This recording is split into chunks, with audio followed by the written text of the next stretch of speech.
Welcome back. This is AR Tales, aka the ART podcast. I am AR Miyadabala, and today I am joined by the prolific author Tim Heath. How you doing, Tim? I'm doing great. Fantastic. Cool. We're different parts of the world, so it's fantastic to connect on a podcast. Without a single doubt, Tim Heath right here is the author of the Hunt series, as well as the newly released 26th Protocol, which is a dystopian thriller. It is his 19th, 1-9. You heard me right, 19th book released. He was just talking to me about before we recorded that he released.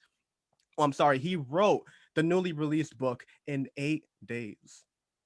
I can't even. Those numbers aren't adding up to me.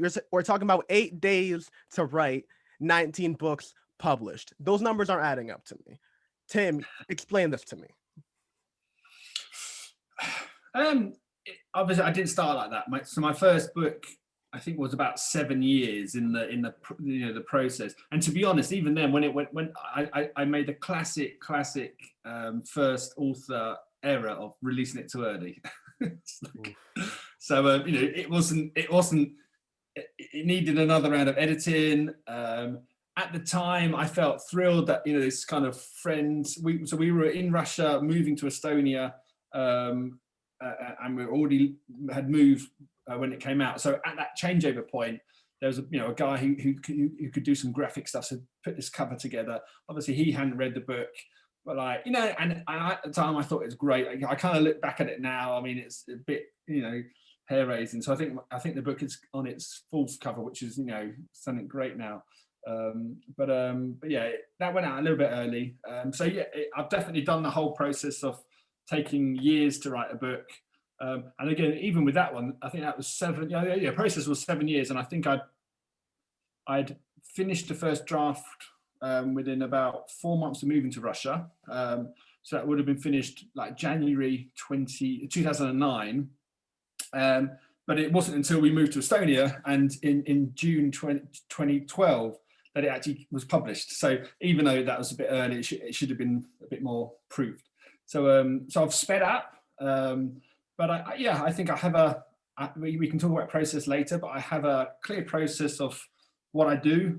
For me, I know what works for me.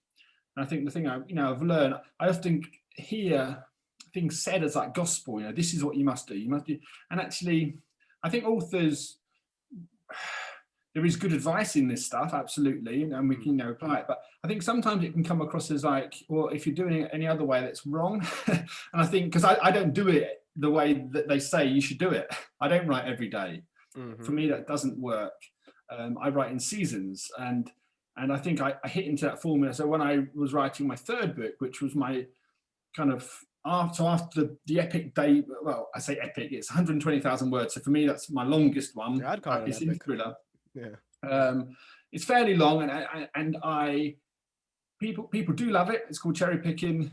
I try to write a book a bit like The Sixth Sense. So it's one of these things where you read it once, and then when you know the twist, you can go through it. In theory, you can go through it a second time, and it's a completely different book because now you see all the pointers. Yeah. Now, I was learning my craft, and people that finish the book do get a feeling, love it. It's probably the book it's the book I've had most reviews on, but it's also the book I've had the most negative reviews.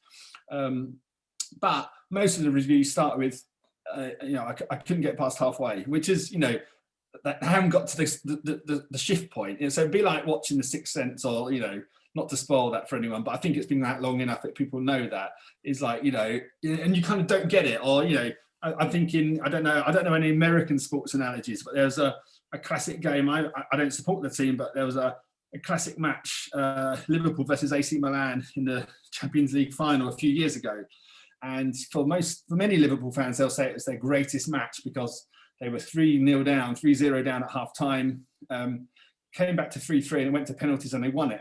But of course, if you're a Liverpool fan and you left at half time, you would probably describe it as your worst match as a Liverpool fan.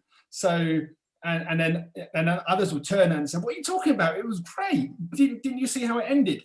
And so I kind of did that with my first book. So the negative reviews are pretty much people saying, I left at half time. And then you've got these positive ones, which is like, Well, you missed the best bit. So I think after that, I changed how I wrote a little bit to kind of get more oomph into it. So I think my second book starts with pretty much like a guy seeing a nuclear explosion over London. So you can't get more dramatic than that. It's like nuclear bombs going off over the city. So, you know, I made sure that that one starts with an impact, because the first one was very slow and steady, but it all means something. It's even from page one, there's clues that, you know, there's stuff that's not just random. It's absolutely like, I can picture it, you know, and it means something. And if anyone ever wanted to talk about it, it would totally, I could, you know, open up their mind to all the stuff that was there. And then with my third book, which was, that's my quickest book, 7 days, 4 hours to write for the first draft. That's called The Tablet. And that was, and I wrote that one over quite a short space of time. Well, like, you know, 7 days. And what changed with it is the comments I was getting was how the pacing works really well.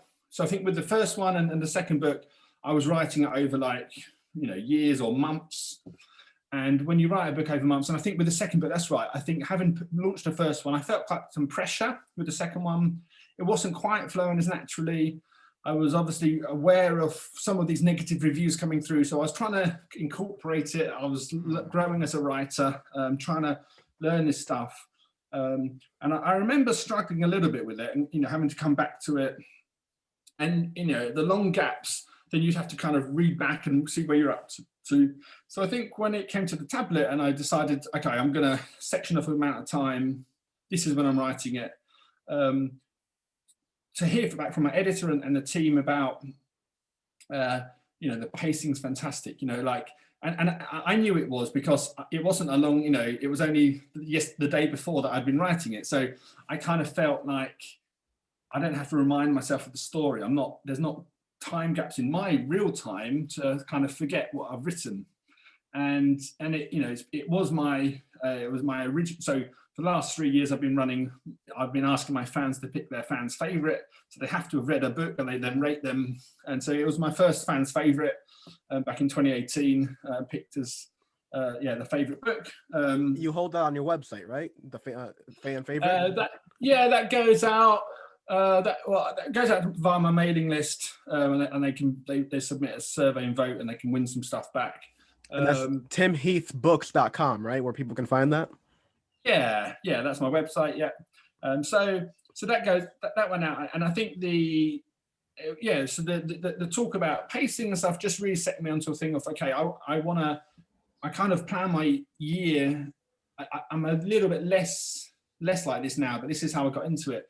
I would plan every December, I would plan every day of the following year in terms of my writing year. So think about how many books I want out, think about the release dates, and then working back, you know, okay, particularly when I've got two sets of teams, beta teams, and then the editor before that. So working back, making sure I know when I'm writing and when it needs to go to various people in order to publish it. And I think within that system, it gave me the days when I'm writing. So I knew, you know, most years it's been writing 2 or 3 or 4 books. So I know I get to write stuff, and it's permission given, which is key. Obviously, over these last few years, I've transitioned to writing full time. So I know I have a space to write. So this is my wonderful space. I'm standing up. I write standing up. I work standing up. I love it. Wow. So that's been, it's been about 4.5 years now. I mean, I mean, a side story that's happened in the last few years is my wife was diagnosed with cancer nearly 5 years ago. And so a bit crazy. It's been a crazy time, but I often found that dropping her off for chemo on a Thursday lunchtime, you know, and she would have chemo for a few hours. So it was the first chemo session I'd done a drawing to convert my normal desk into a standing desk. And so for some reason, that's how I found to pass the time. So I dropped her off at the hospital, and maybe for the second chemo, I can't remember, or the first. I think it was the first. And went to the wood shop, got all the cuts, and then built it over those 3 days while she was recovering at home. Crazy. And then by the following by the following chemo session, you know, I was way into like writing, and you know, it was just, you know, way into standing and working at desk. So that's kind of why I know the timing. So it's been great for me, and I think I'm on my feet then. So it's been fantastic, and you know, a whole process. So yes, I get to write full time, and yeah, just plan it out, think it through. So it was permission giving. I already had the space and the freedom. Usually I write, you know, I write during the day. The house is quiet, which is something we chatted before we started. So, which is why my most recent novel, The 26th Protocol, was a little bit unusual, because I kind of broke my theory that I can only write when it's silent and I'm home. So this was written during lockdown month and everyone's home, and it's a house full of noise, and I still managed to write the book in about 8 days. So that was fun. My God, I actually have, there's a lot of stuff I want to unpack from everything that you just said. Phenomenal. I mean, we are akin in a lot of things, but just what you just said right there is actually a really interesting kind of thought, because I really believe in that whole silence as well. I believe in being in the cone of silence when you write. I need absolute, like, I just need to let my mind go and hear my thoughts absolutely clearly and with absolute clarity. But there has been a time where I've been with friends for a prolonged amount of time, like when you're on vacation or XYZ, and you just get like a lightning ball of an inspiration, whatever you want to call it, a rune of motivation, whatever, right? Mm-hmm. A ring from a super friend, something. And out of nowhere, I would pull out my phone, and you know, the TV's on, people are talking, but they're not yelling. It's not like a party. People are, you know, they're just talking kind of room level, whatever you want to call it. So it's that everything sounds almost like like if you're within your own thoughts, it almost sounds like it's white noise. Mm-hmm. So I would go on and write, and the things that I've written in those spaces are actually some of my most reviewed short stories, or like my most highly rated. So it's really interesting that you note that, because it's when you break that type of thing of like, oh, I need to be in these type of like parameters, or I can't do it. But when you just go on with it, it ends up producing something really interesting. Yeah, Odd. absolutely. Yeah. Well, another thing that you said that really got me on, honestly, a lot of what you said felt almost like a shot of B12. It gave me so much inspiration because I'm early on in my game. The book that's being released this month is going to be my debut. Mm-hmm. So everything that you just told me actually gave me a huge gulps of, it felt like having two Red Bulls. I feel like I have four wings behind me right now. Unreal. And the reason why is because you were talking about that your first book took you 7 years to make, and then after that you were able to refine the process to the point that now on your 19th you're able to write it in 8 days. You see, that's my fear, is that I have like that constant thing of, right now I think I'm on like year 6 of my book. So it's going to be released on my 6th year of like developing the idea. And my biggest fear is that how long is it going to take me to hit my follow-up if it's taking me the 6th on my first one. But with everything you just said, I have so much more motivation to just like keep going forward now. It's unreal. I feel it's unbelievable, the whole process.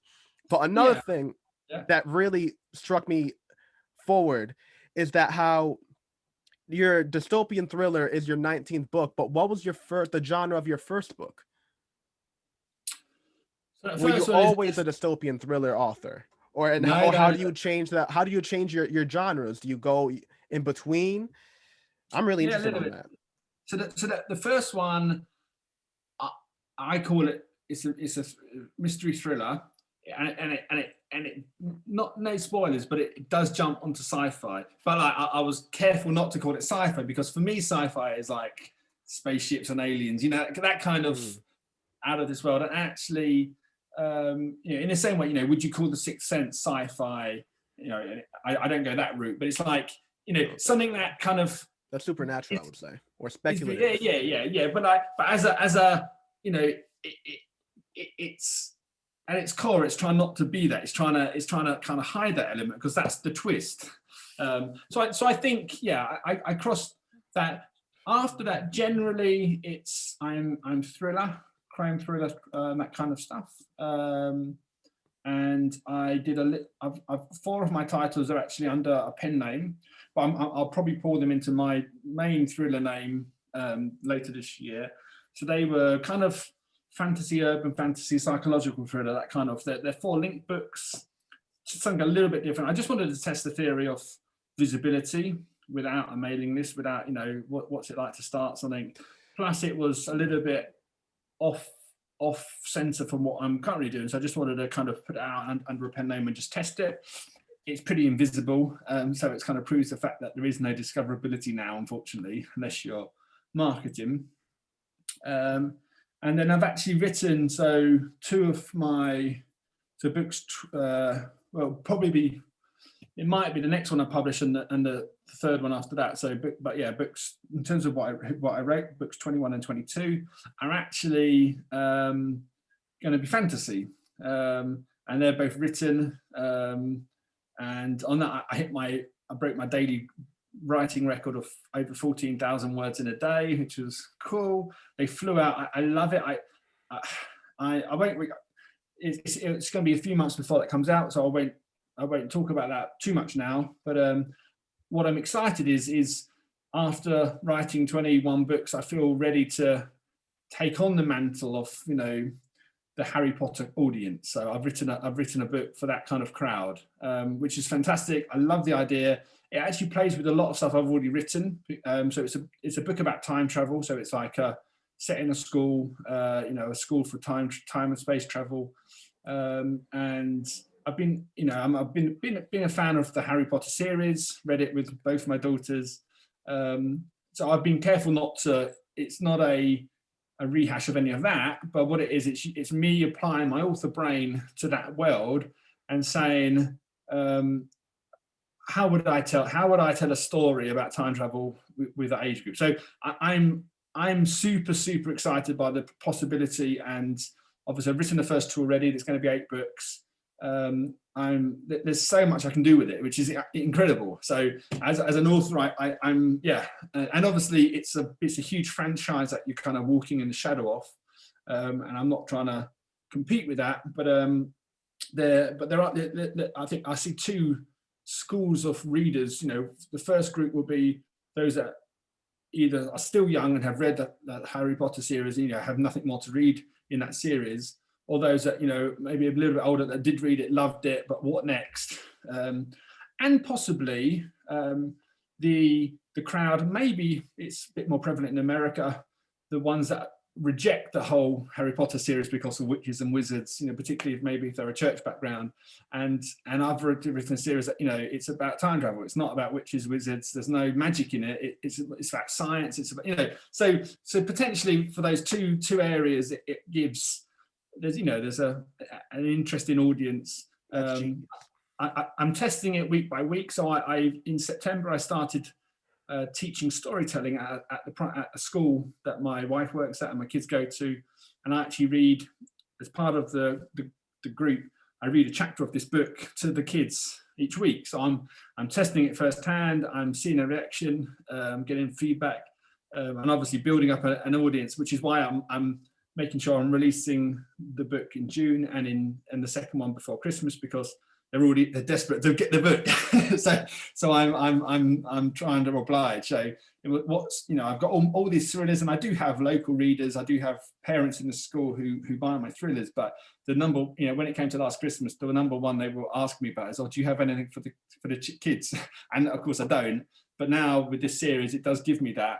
And I've done school visits. I've gone in and stuff. So I think in the future, I'm just thinking like long term, as well as any potential success I can get by marketing and stuff. But it just gives me a natural connecting point with a different audience as well. And I'll probably do this under a pen name just because it is a little bit, they aren't my thrillers, but everything I write as a thriller author is in the book, in the terms of it's my take on this. And just as Harry Potter does appeal to lots of ages, you don't have to be a 12-year-old to enjoy it. And yeah, I want to write a series that's kind of the same, equivalent. And if I can be 0.1% as successful, then we're happy. Oh yeah, you know, a couple $1 billion franchise right there. Absolutely. Excuse me there.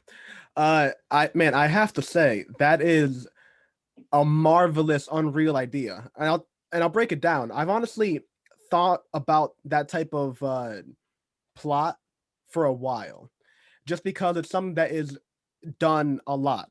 Not the time travel aspect. That's a complete unique take on it.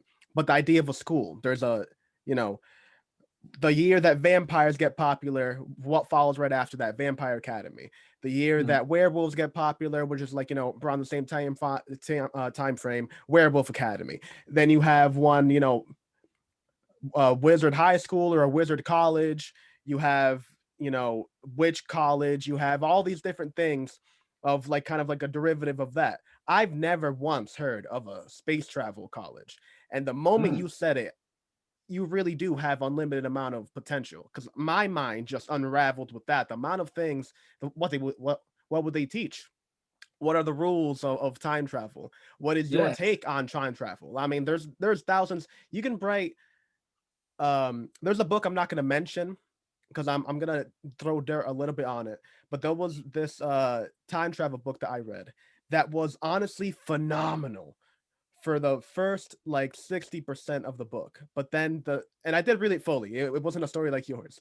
It was at the end, it was just the last 40% of it that seemed like the author just kind of like had an unreal concept that just kind of turned to opposite end towards the end of the book. And the unreal concept was that the whole idea of time travel as we've always thought of it is like outrageously absurd, because even if you were to do like a spatial type of thing and go back in time through whatever manipulation of gravity or whatever it is that you want to like think about, the physical location of the earth would be completely different, or even just where you would want to be.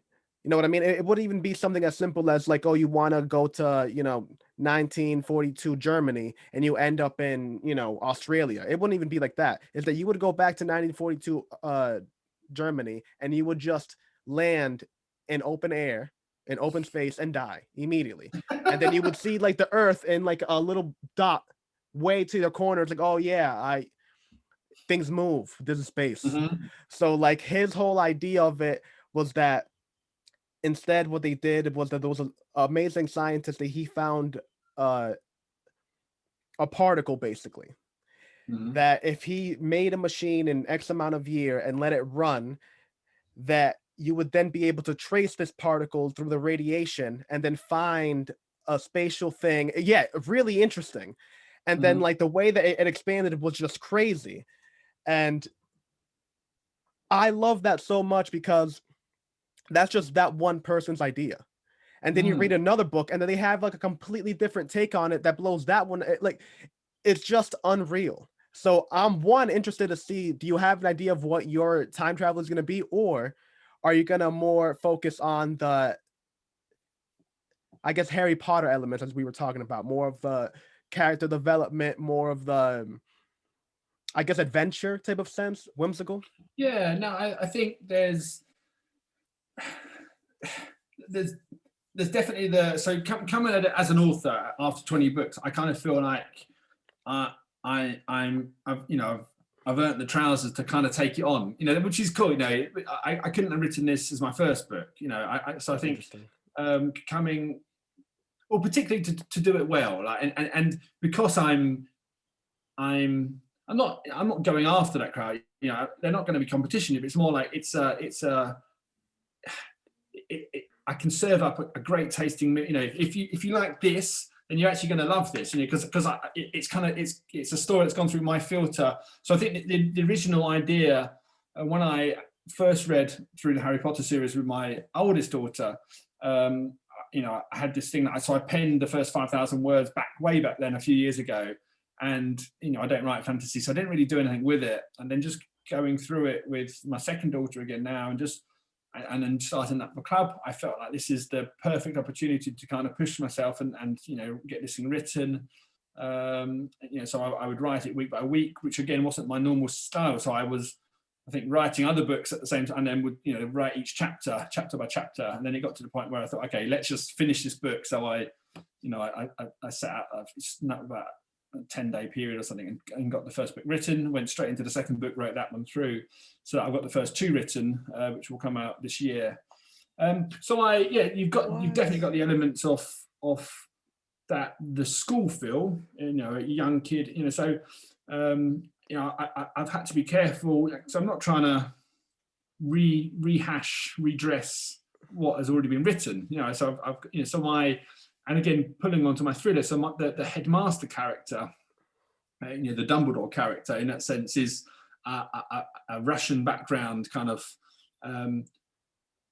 former spy, and with this question mark, the question over him is he actually still a spy? Is he still working for the Russians, the Soviets, as he was, to steal this technology? So it's kind of like, whereas in Harry Potter, again, not too many spoilers, there was another teacher who was the kind of the question mark for Harry, this lead character. So here it's the actual headmaster himself, but he's this amazing person, as well, highly gifted, like Dumbledore. There aren't wands, but what they have is that they have 2 orbs, which are unique, set aside from birth. So one's a time changer, so that this is the thing they use to time travel, and one's a space, it's for spatial manipulation, so for moving objects and things like that. So and you can, and they work together, and you can combine stuff. When anyone moves, they move, like a portal opens and they have a corridor. And for most children, when they start, there's one doorway, so that's, and that'll be the destination. And they can, and through kind of learning their skills, they can grow the number of doorways, which are basically like shortcuts. So, we learn it very early on. The main character is a boy called Twiggy Rattlesnake. So it's his nickname, really, and he has a fully developed corridor, so with like 40 doors, which is unheard of, so it's but we know it starts, so he's living in a loving place with his grandparents. So his grandparents have raised him, shielded him from this whole world, until the invitation to the school arrives for his 13th birthday. So similarities to the whole Harry thing, but in a very different home setting. His parents, we learn early on, have they died mysteriously, and so Twiggy arrives at the school, kind of just really discovering himself, discovering his real identity, because Twiggy is his nickname, and also discovering kind of what went before, and what it all means and stuff. So there's real potential. And as I mentioned at the beginning, my first book, Cherry Picking, it touched on sci-fi, and the twist element is time travel in that. And so for my existing readers, there'll be huge elements where they'll see, that I've played with these topics before. So even in one of my standalones, I think my 5th standalone, which was called The Songbirds, which actually tells the 100-year history of Estonia, the country we live in now. So the factual background, the backdrop, this is the most researched book I've done because I live here. That's like absolutely accurate, spot on. But in front of that, I created this great thriller, and the book starts at the Song Festival. So this is a 5-year, I'm going to say annual, it's obviously every 5 years, 5-year event that Estonia's had a tradition of doing for years and years. And it gathers, 100,000 singers. It has the world's biggest stage is in Tallinn, where they all gather. It's this huge event, cultural event for Estonia.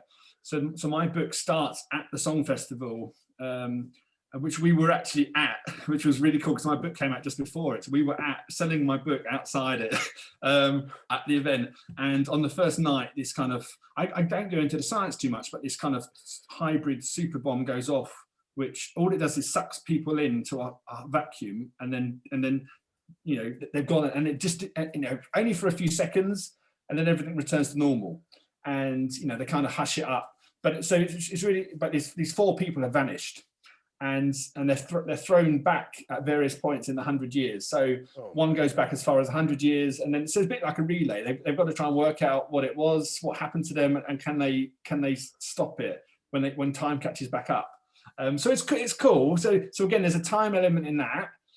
So writing a fantasy series about time travel isn't completely new to me, because it's all, and my the Hunt series is set in Russia, as is the Tablet. So it's not 10 of my 19 published books are set in the world I live in now, and lived in before. So Russia, oligarchs, politics, kind of money, power, that kind of influence with a a local geographical backdrop. So again, using a Russian headmaster in this children's fantasy series is nothing new.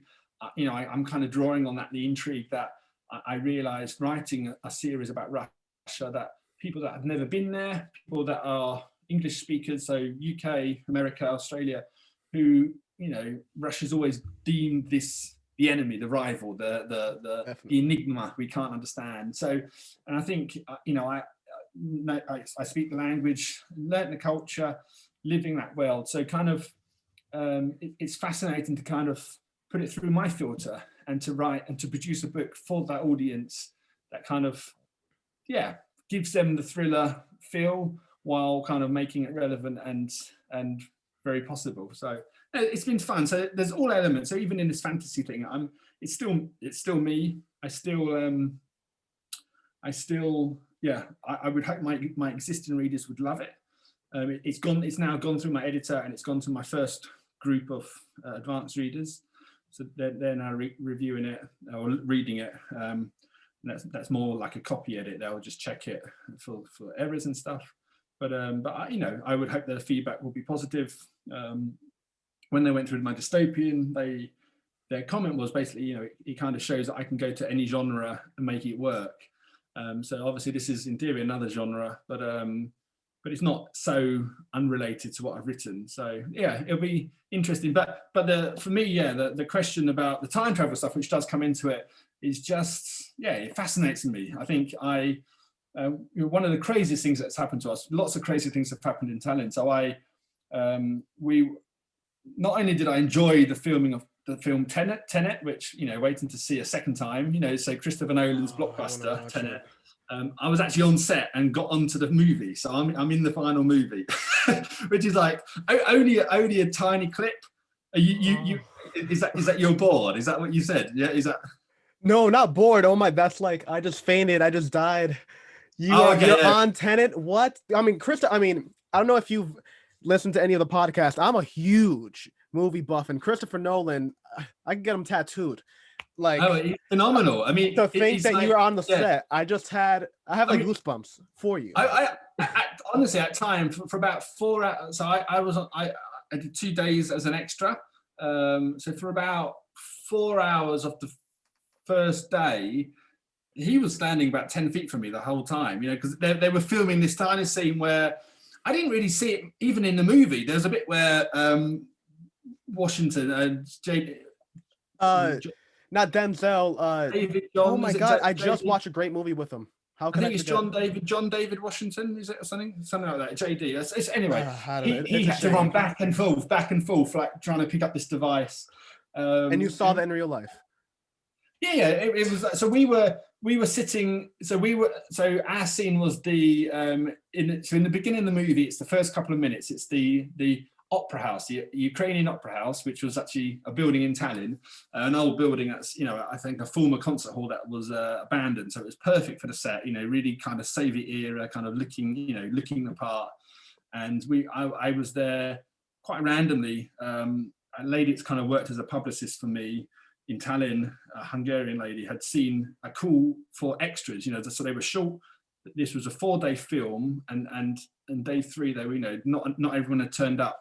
So she suddenly said, "Oh, you might maybe you should try and go for this. So I just quickly, you know, sent an email to the casting company, got one back, respond, you know, saying yes, you know, we need extras. You know, can you get on? Can you come down now? It's like, so, you know, I just dropped everything. Yeah, who would have thought? And, you know, I was on set something by about 11 a.m. or something on that Thursday. I was able to just send a text to my wife saying, I think, you know, I'm going to this set. I think I'll be on it. And when you get there, before you go through, you give up your phone. You have to give up everything, because he was like super security conscious.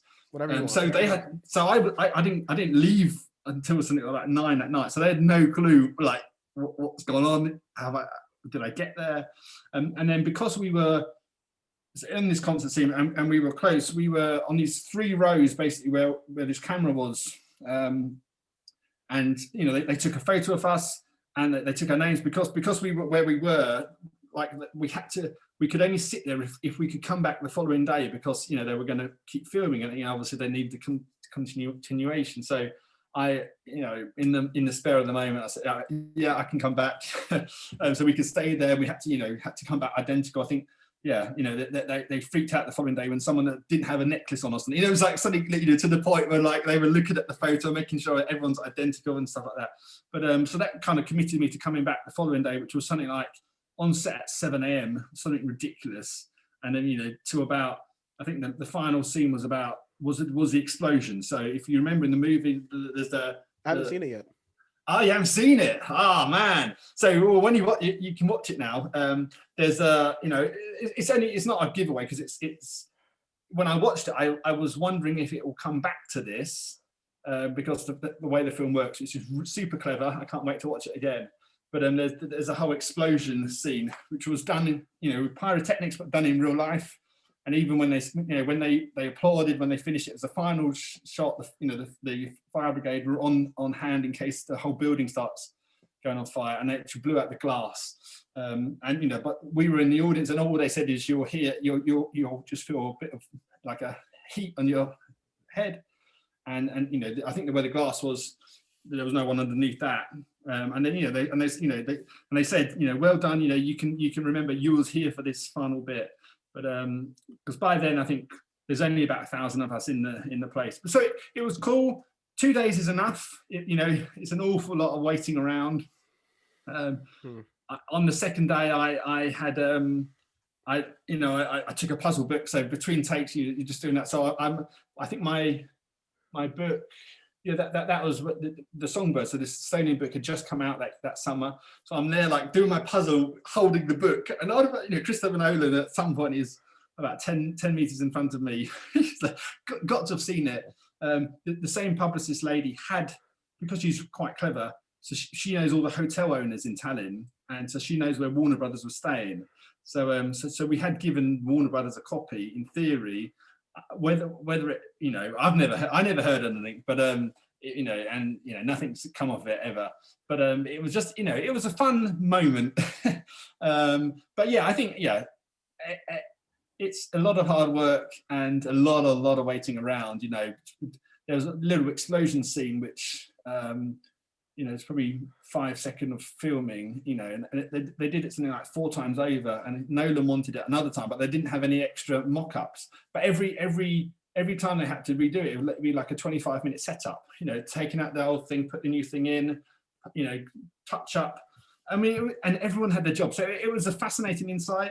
Maybe one day I'll write a book about, you know, called The Extra. Someone, you know, like obviously make a mysterious director, but someone like a Nolan character where, you know, who's obviously super careful and super security conscious, and you know, and there's a filming going on, and like someone's leaking stuff, you know, someone's like got smuggled a phone in, or you know, getting stuff out, and like, and they're trying to work out who this person is. You know, it could be a super interesting thing, and I could totally write from the point of view of having seen all that. You know, what does an IMAX camera sound like? It sounds awesome. You know, like hearing it running. What, you know, how they all call, and you know, how they give the order for action. You know, it was fascinating.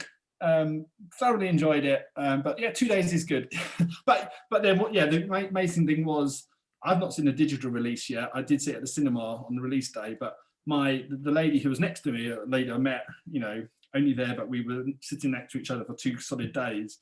She she got the still and sent it to me. So it's on my Instagram page. You'll see it, some time back.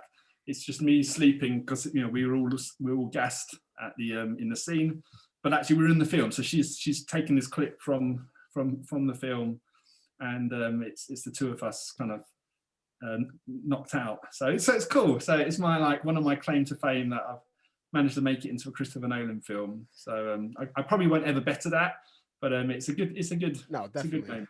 You will. Yeah, maybe he'll make one of my films one day. Exactly. That'll be better. Exactly. Although you got to be careful with that. They are people. A great example is the lady that wrote the book that Gravity is based on. So she had like the same. Well, first of all, your publicist is an OG, because that's a really good idea. One, the moment I heard that, I was like, my God, that publicist is working overtime. But there was a situation where an author did that personally, just sent it out to somebody in Hollywood. Then somebody contacted her back. They shot a few emails back and forth, but then they just dropped her off. Didn't hear any response. And then, 10 years later, she watches Gravity and realized that they took her book. And then she goes and tries to make a class action lawsuit over it, gets grounded to mincemeat by the lawyers and by all the corporate, weight that they have behind them. Yeah, really scary. So that's I don't know why that just popped into my head, make it turn that whole negative. But I have to say that just everything that you said, I mean, I'm living vicariously through you. Just everything that you said. I mean, the Christopher Nolan bit was truly, well, I can't just call it a cherry on top. It's probably like 4 cherries on top with a caramel drizzle, the chocolate thing, some white chocolate truffles, whatever you know. But everything that you said before it was just, as I said, I'm in the beginning of my game. And switching genres is something that I think about frequently, just because I like exploring. I think that you get into writing because you like reading, or you like movies, you like TV shows, and you want to start mimicking it. And I'm a huge fan of a whole bunch of different genres, so I would like to mimic these different genres. I'm assuming that you have the same type of mentality, right? Yeah. I think I heard on a previous podcast or something, you're talking about you love Lost. Lost was just phenomenal. At the time, it was phenomenal, streets ahead of anything else written. I mean, I would have done a better job at, I think, season 6 towards the end. They were a little bit. I could have taken over that. but it was just phenomenal, and loving that, and so stuff that's well written. And we loved Breaking Bad. That was really clever. My favorite, number 1 of all times ever shows ever made. Yeah. So I think I in a message to you, I wrote something about I've got a Breaking Bad quote. No, not quote, but like a connection. So not like we live in different countries, and we moved to be involved in starting a church. So I kind of joke now. I'm the pastor who turned to crime fiction. So a bit like Walter White, who kind of the respectable school teacher who turns to this like meth dealer, the moss green shirt into the black top hat. Yeah. So I'm the pastor who turned to crime fiction. I have to say, Vince Gilligan is I draw so much inspiration from that show. Now I'm not gonna say what, because I'm a huge fan of. Also, one thing that you kind of touched upon is that you like leaving puzzles within your writing, meaning that you like leaving things that aren't necessarily going to be caught by everyone, but the people that do catch it, you have like a special connection with, it's like you share a secret, which is awesome. It's one of my favorite things about writing. So one of the things that I picked up on, and again, I'm not going to mention what it is, but I definitely took the idea of the color theory, which is that the very colors that the characters wear, the environment that they're in, actually determines the mood and the setting for what's happening. So every time, if you watch Breaking Bad, every time that Walter was being Walter, he always had a white undershirt on, and his shirt would be like a pale whatever color. So if he was wearing a blue color, it would be a pale blue green, and like that's why I made the moss green joke, because that's actually a frequent color. Because Mhm. greed is green, but also life is green. So if he Mhm. was wearing a light green shirt, that was him like kind of like still being Walter, but as it got darker green, that was like him being more becoming more like focused on greed. But then Mm. if he was wearing anything black, that's when you knew Walter was going to come out. And you had the same thing, and even the names, Walter White. The people that he went against were the Schwartz, black. The people, his wife was Sky, blue. Mm. Jesse Pinkman, pink, Oh which is yeah. pink. Pinkman is red and white, which is red being violence and white being purity. So he was a mixture of that, like the both, like the he was a dyad basically in between Mhm. those two forces. And then it goes all in between. Gray Matter, the company, which is the combination of black and white. I mean, the entire Mm. show has and that's one of those things is that I could talk to a person that watches Breaking Bad, was a huge fan of Breaking Bad, and I would say this to them, and they would be like, "Oh, I didn't even pay attention to any of that."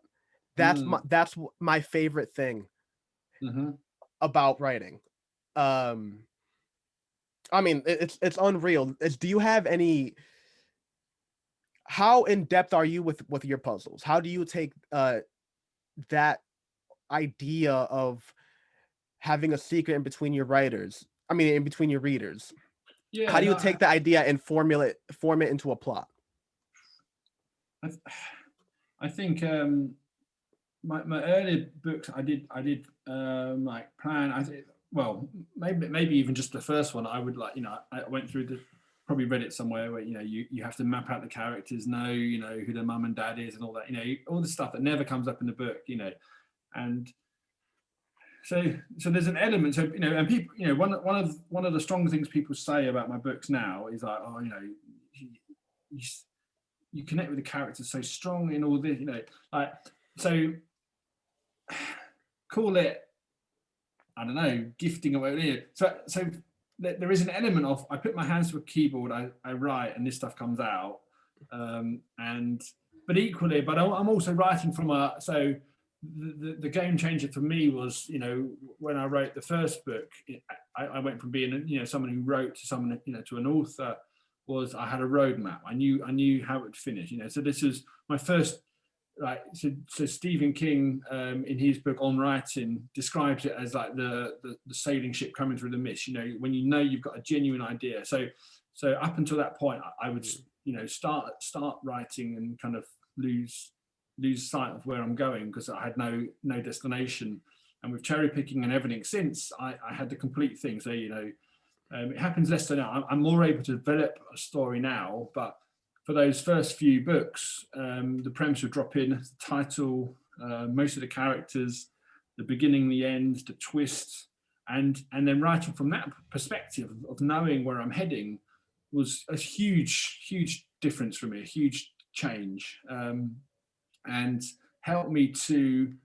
So I would liken it. So if I was to ever write a book on writing, I would say the difference is, it's like, setting off on a car journey without a map, uh, compared to one with a map. So I started writing without a map. So it's quite fun. You just drive, and you end up, but at some point you're going to get absolutely lost.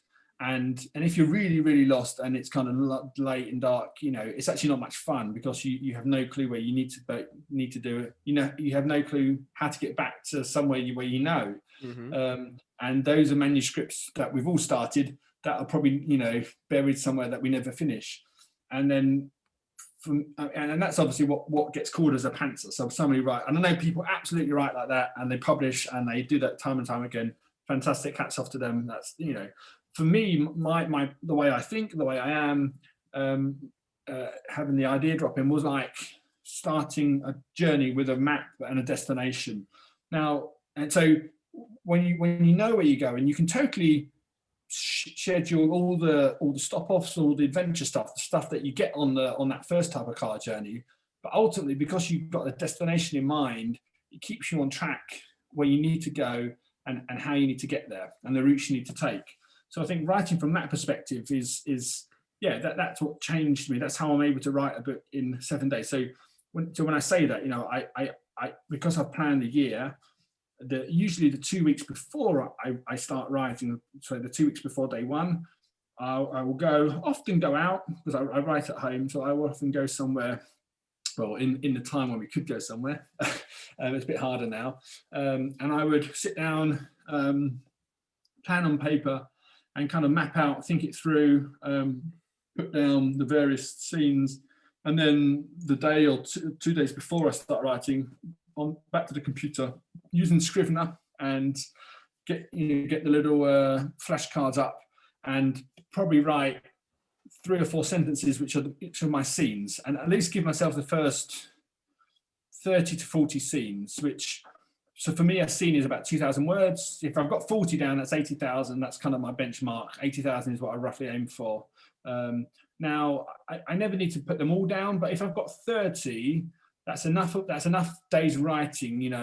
If I average 10 a day, that's 6 days writing, which time, you've got a feel for the story, you've got a feel for the characters. The last 10,000 is always quite easy to write because it's the dramatic finish bit. So as long as you get the first 30 scenes, for me, that helps me get to that point where when I hit day one, and again, I've been there, I've done it the other way, where I've got the time to write, I've got the space to write. What do I write? Because I've not told myself. Whereas with planning, it's like that street map, it's like that route map. So I've already told myself. So each day I will come, probably 5 scenes a day, 10,000 words, and I can look at it in the morning. Okay, these are the 5 I need to write, and you just do it. So you approach it like a methodical kind of to-do list, work it through. But of course, in that process, because it's tight, it's intense, it's consecutive days. Because I've got the freedom to write full time, which is a blessing, and of course I know that's not relevant to everyone, and it's not possible for everyone. And writing when you can, is the only way, and that's fantastic. That's how you have to start. Again, my first book, I did write. I worked in an office in England on a computer, and then my 1 hour at lunch, I would sit on my computer and type. So. Didn't even some on those good days I didn't even leave the office. I just stayed at the computer and didn't answer my calls, and then worked for another hour, and then went back to the computer to work, and things like that. So I've totally done that, and that's how we have to all start, because we can't all start by writing full time. But when opportunity comes and you're able to do that, then there's knowing what I'm writing. If I've got 7 hours to write, I need to have had a plan, otherwise I'll waste the time. Instagram will be on, or Facebook will be on, and so that's why, and for me, I love to start early. So on a writing day, I will be often at the computer by about 7:30, and if I can get through to lunch with about 8,000 words done, then I know I'm on course for 10. I give myself a good hour at lunch, something like that. I'm since the age of late teens, when I worked in London, I nap. I'm an avid napper. I can get like 15 minutes, 20-minute power nap, wake up, start the afternoon afresh, and maybe right through to about 4:30, and round off around 10 to 12,000 words. Or, as I said, more recently, I hit 14 with this fantasy series. So that's partly because I was enjoying it so much, and each scene, instead of being 2,000, it's 3,000, because you kind of it's a slightly different style of storytelling, which is that kind of Harry Potter style where details matter a bit more. Whereas with the thriller, what I tend to do, I don't over describe stuff. So you talked about the magic and how much, what element, how much detail is it, how much of that secret stuff is in there.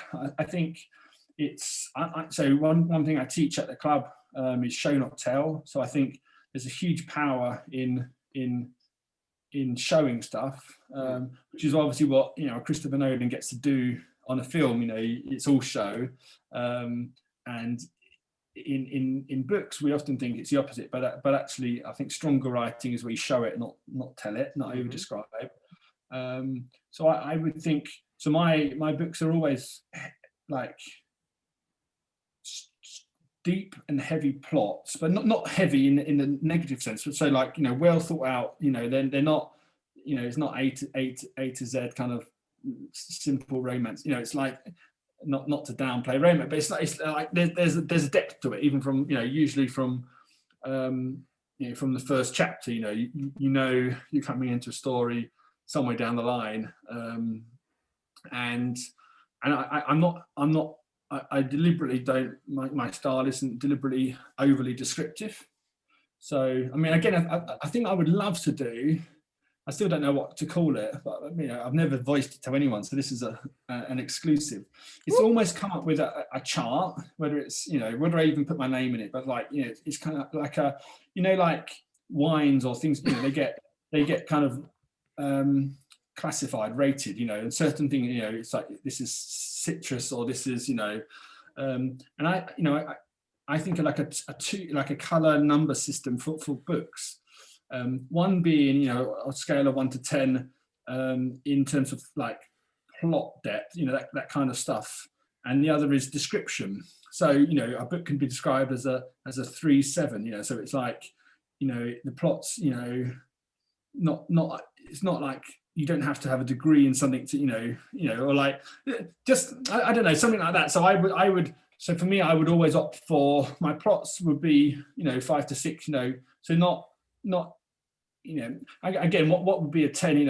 I guess something like something like Lost, where you kind of it got so confusing that even for people like you and me, we didn't quite see what they're quite doing with season 6. That would be a higher end thing. And then something like, I don't know, General Hospital. Or even Back to the Future. It's not a very deep plot, is it? It's an enjoyable. I like Back to the Future. So it's not a negative, but it'll be a 2 or a 3 because it's quite a simple concept. It's not like deep level. Whereas it's not convoluted. Yeah, and then obviously the second line, which show the two numbers are working is the description. So a 1 would be, man walks into a bar, like, and 10 would be, the young star, where you're using 16 adjectives when you can just say in 3 George words, R. Martin. That's 10. Yeah. So I think, and then in theory, if that system comes out and you almost have, it's almost like a little sticker that goes on every book, like an alcoholic proof. It's something that there's a standardized thing that then you can find similar books. So if a book I write is this number, and like I don't know. So it either gets connected to the author, but then we can write different books, or it gets to the book. But that would be quite an interesting way of then knowing, if you don't like overly descriptive books, then it's kind of it would lean you away from a certain type of thing. But anyway, that was just a side thought. I don't know why it came out, but no, that was cool. Long way of saying I don't. So I love leaving things up to the author, to the reader, and I think there's a power in that. So even with this fantasy series that we mentioned earlier, the time travel one, I'm not overly describing characters because I don't do it in my thrillers. I'm not. I read something. I mean, it wasn't up for a published book, but I read something the other day that someone had sent me. They were writing stuff where, I think they even said, now for the boring description stuff, if you want to flip over, and it's like they actually said, and then you go through, describing the features, and I don't know, when I get that, firstly, I can't picture someone like that just by reading what they look like. It doesn't kind of, and also it's overly descriptive. For me, I don't, getting a glimpse of something, but actually allowing the reader to kind of picture it. And a really interesting thing when I did it, so I did a short story, my only short story I've written, which has a really funny story behind the name, but that's for another time. But so I wrote a story where I never described the character, and it was kind of set. So when I so basically the book's called Those Geese. It's my own 6-word story, which wasn't Hemingway. This was one of these misquoted things. Hemingway never came up with the "for sale baby shoes never worn." It wasn't Hemingway.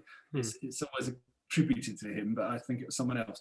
But so I did my own, which was "Those Geese, they lied. He's dead," which is quite a cool 6-word story.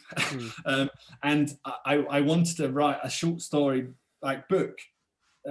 So my book has 2 stories in it based on that as a inspiration like quote, like and you know, doing 2 very different stories of how it is. So you know, I did one which was a guy based in a European school in Estonia, and kind of caught actually how the phrase came out, which was we have a Latvian, well, he's English, but he lives in Latvia, married to a Latvian, who lives in a small town in Latvia, who he's always swears by. So when you see in like November or October, when you see that when the geese fly south for winter, you know in 10 days it's going to snow.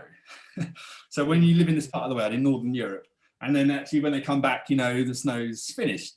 So they're coming back from Southern Europe, so quite how they know it's finished, I don't know. But anyway, the flying south, and actually for the first few years when we were in Estonia, it totally worked. It would snow within, you know, because they're flying from, they're probably, you know, they've been grazing up in like northern Finland and, you know, kind of further north than us.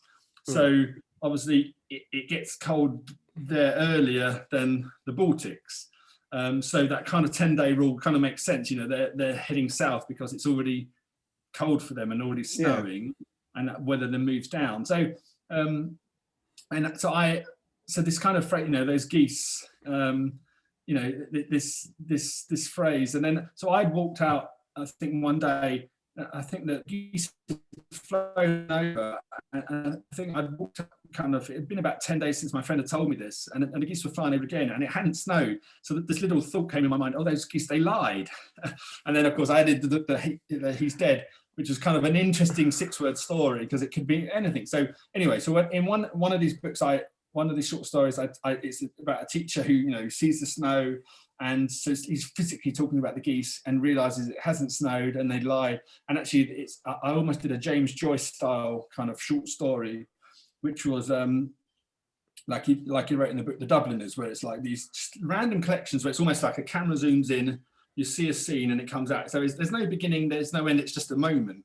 And so I wrote one of my stories about a day, and it's like this thing. And then the second one, when I started writing it, I just did it in a southern 1950s deep South American voice. And it's my only story I've told it first person. But I wasn't overly descriptive. This is, long story. This is where I'm coming back to the overly descriptive. So in my head, I pictured almost Forrest Gump, kind of, laugh, that kind of thing. Nice. And in the story, the geese are a gang, and they, I think it was a gang. Yeah, I think it was a gang. That's right, it was a gang, and there's kind of this conflict thing going on, and kind of a girl involved, and this revenge thing, and some lie goes on, and someone gets attacked and killed, and he's like, and they realize he's dead, and that's kind of the final line. So it's kind of a clever thing. But what was interesting, because I wasn't overly descriptive, and it was, I think this was a comment, one from my editor. He's a retired Oxford graduate, white lady in England, and so the really interesting thing, because I hadn't been descriptive in her mind. So one of her comments was about, because they were cotton picking, and because this Forrest Gump character had dated like the girl from a farm, it was like, oh, but a black man would never have been in that time, it wouldn't have been able to go out with a white. And it's like, who said he was black? It was just an interesting thing of like, I never, that's just the assumption they'd gone to. And because I hadn't described it, so it was just a fascinating kind of take on, I'm picturing like a Forrest Gump, white, simple speech, and you have the different sides of it. But it was just an interesting, I'm almost thought it gave me more insight into that reader's mind than into how I was writing. But it was So I don't like. I think there's a huge power. I think for me to over describe it, it's to assume that the reader needs to be hand-led through your story, which suggests they have an issue with intelligence. But actually, if they're reading novels, and they're actually probably quite intelligent, because that's what intelligent people do. So I think there's a huge power in allowing that reader the story to fill their mind. So what I'm doing, I'm with my books, it's portraying, it's like they're allowing me entry to their mind, and I'm giving them pictures and scenarios and scenes and characters that I give enough detail to that they can populate it fully in their mind and then be led with the story. And I think that's a far more, it's a moving in their mind, and that's a far more powerful process than putting it all on a page and overly describing everything. Yeah, so that's kind of where I'm at. Which with the fantasy series, with an all-age audience, I've got to be careful with, because if too much description, it becomes hugely complicated. But equally, not enough when you're talking about time travel and things like that. Then it becomes kind of a bit shallow. So it's getting the balance, definitely getting the balance. But somehow it happens. I plan on paper, as I say, so I've always got something written down. With this fantasy series, I'm having to come up with all these lesson names, all the books, that they have to study, the different teachers, so that's all written down, and I kind of have a system for that. But I don't need to overgo, so it exists, it has to exist, and I have to understand how it works. But I don't necessarily have to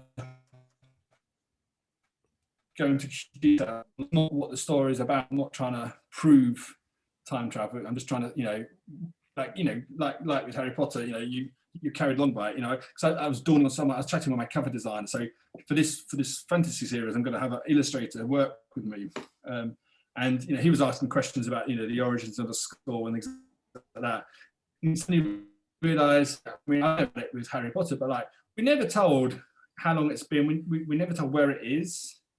Like and it kind of doesn't matter. It's just there, isn't it? So he was asking, what's the backdrop? I have a picture in mind where the school is, but even in the series, my series that I'm writing, it's not. That's not the important thing. It's not a place you're allowed to go and find, because it exists in yesterday. So they go to school and they have to travel to yesterday. That's where the school operates in. It's the day before, so that. So that's my platform, 9 3/4. It's arriving at yesterday at 7:03. So it's another fun little twist. Man, there's a couple things that I want to pull apart from that. One, I love the comment that you're talking about that, and it's actually because I share the same exact story. My first short story that I ever wrote, which was really the first time I ever decided to actually pursue writing, that the first time I ever had the genesis of the idea, was based off a similar kind of like nuanced thought. Well, no, not nuanced, more kind of just passing thought. You know what I mean? Otherwise negligible thought. It was this idea that I had that I would wake up with randomly. It was it all started with the bees. And I had no other thought before and no other thought after it. It was just that sentence. And I would wake up with it and I would like joke about it. I'd be like, oh yeah, what happened with the bees? And I'd brush my teeth, whatever, go about my day. But for whatever reason, I woke up this one day, and when the question hit me, I was like, oh, let's roll with it. So I wrote down that sentence and I went from there, and I made like this whole dystopian little short story based off that sentence. And I like it a lot. And it ended up being like I released it on Reddit, and the very first time I released it, it was like blown out of the water. Like a lot of people like had some type of concern over it. But then the second time I released it, it had like got a whole bunch of different awards and whatnot. So the audiences are very finicky. I'm sure you know that by you can have that on a throw pillow by now, being a 20-book author, with how weird audiences can be and choosing the market and all that. But I love that idea that you can get develop such a grand, well, not even a grand, that you can just go off of on just something so a hair of an idea. I think it speaks of volumes of what writing is and what it can be and the potential of it. But another thing that you were talking about, and it's something that it's the iceberg theory. It's the whole Hemingway thing. It's everything you said was exactly on the point, which is actually kind of ironic, the point of the iceberg, because it really is the tale of, to me, what writing is. It's brevity is king to me. The Game of Thrones level volume-esque writing is awesome and it serves its place, but I think there's something a lot better to be, well, not better. I think with I like how I swing towards reading and writing is that I think there's a lot more to be said when you can condense an entire monologue down to one sentence. If you can take an entire idea, like a great example of that in film is in Star Wars, where it was in the original. I think it was in the second book. Wasn't like what The Empire Strikes Back, right? That was the second released movie. Probably, yeah, yeah. Yeah. Well, because I wasn't that much of a Star Wars fan either, believe me. But what ended up happening is that in that scene, there's a scene in that movie that became very synonymous with like film buffs because the scene where Han is like captured and Princess Leia is like kind of like like talking to him and whatnot. When he's getting captured and it's kind of her last chance to admit her love, she admits her love. And then Harrison Ford, his written response, what was in the script was, was going to be his first minutes of love, which was going to be this whole monologue that George Lucas had written. And it was going to, and the whole thing is that Han Solo doesn't talk at all. And so this was going to be his admittal of love. And it was going to be this whole monologue, kind of like, admitting his love to Princess Leia. What Harrison Ford decided to go with was just responding back with, I know. So Princess Leia says to him, I love you. And his response is, I know. And they take him away. And that right there is exactly to me what everything that you were said, what I just said, it is the antithesis of that.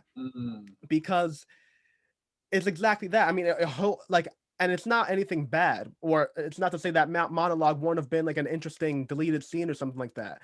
But it is without a doubt, uh, it became a movie. It became a film point. It became something to talk about years after, even if you're not a fan of Star Wars or you think that idea of like a Wookiee is like absurd. As a film buff, as a person of film, I think anybody could admit that that's a genius acting point. That's a genius improvisational thing. And it's a genius point on George Lucas's because he's the director. He could have easily been like, oh, yeah, nice, but we're going to do it my way. So he also realized the significance of that scene. And I think that's something that I aim for, whether I actually hit it on the point, if I actually get the bullseye is a whole different question, but it's something that I definitely aim for. And I love that we're on the same page of it. Especially, well, there's a whole bunch of different like things. I don't think there's a lot of competition in writing. There's something that Steve Gann said in his podcast and in his episode was that this is really more of a buffet. And when you go to a buffet, you don't just want lobster tail or you just don't want prime rib. Sometimes you want some fries, sometimes you want some chicken nuggets with honey mustard. Who knows? It's just everything is a taste bud, and there's different people, and it. We've all been to dinner with like 4-year-olds that you're at a high class restaurant that he can easily get as palm francs with asparagus and prime rib tied up perfectly with like a lamb shoulder, but they're getting the chicken tenders and fries. It's just people like what they like, and and also something you've said on a previous thing is like you can give the same concept to 10 writers and they would produce 10 different books. Without a doubt. It's all about a voice. We filter it, yeah, and that's. I mean, so there's a pro and a con in that. So maybe all 10 don't need to write the same. Don't need to. Maybe all 10 it's not the fit for all each of the 10. But actually we also have a unique story to tell because it's the way we tell the story. And as we hone, like a promise I make to myself and I voice it to my readers, but like not overly so, but like I want to make sure each book is better, so when I write, I'm building a brand, like when you produce more than one book, you build a brand.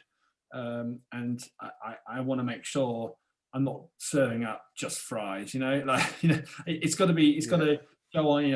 I pride myself now. I was a late developer. I had something called dyspraxia, kind of. I think it's a bit like kind of dyslexia type thing. So I caught up by about the age of 12, but my reading was behind and things like that. So like I would make mistakes. I think as a young boy, I knew my mum could understand me because I would slur things and things like that. Called up, had fantastic help at school. So I'm the last one to say, I've been, perfect at English all my life, but it's incredible now that, I get to the point where I'm shocked if it happens all the time, even with published books. I got a couple of, John Grisham's my favorite author. Rarely with, I think they're just on the side of my picture. 3 books came yesterday.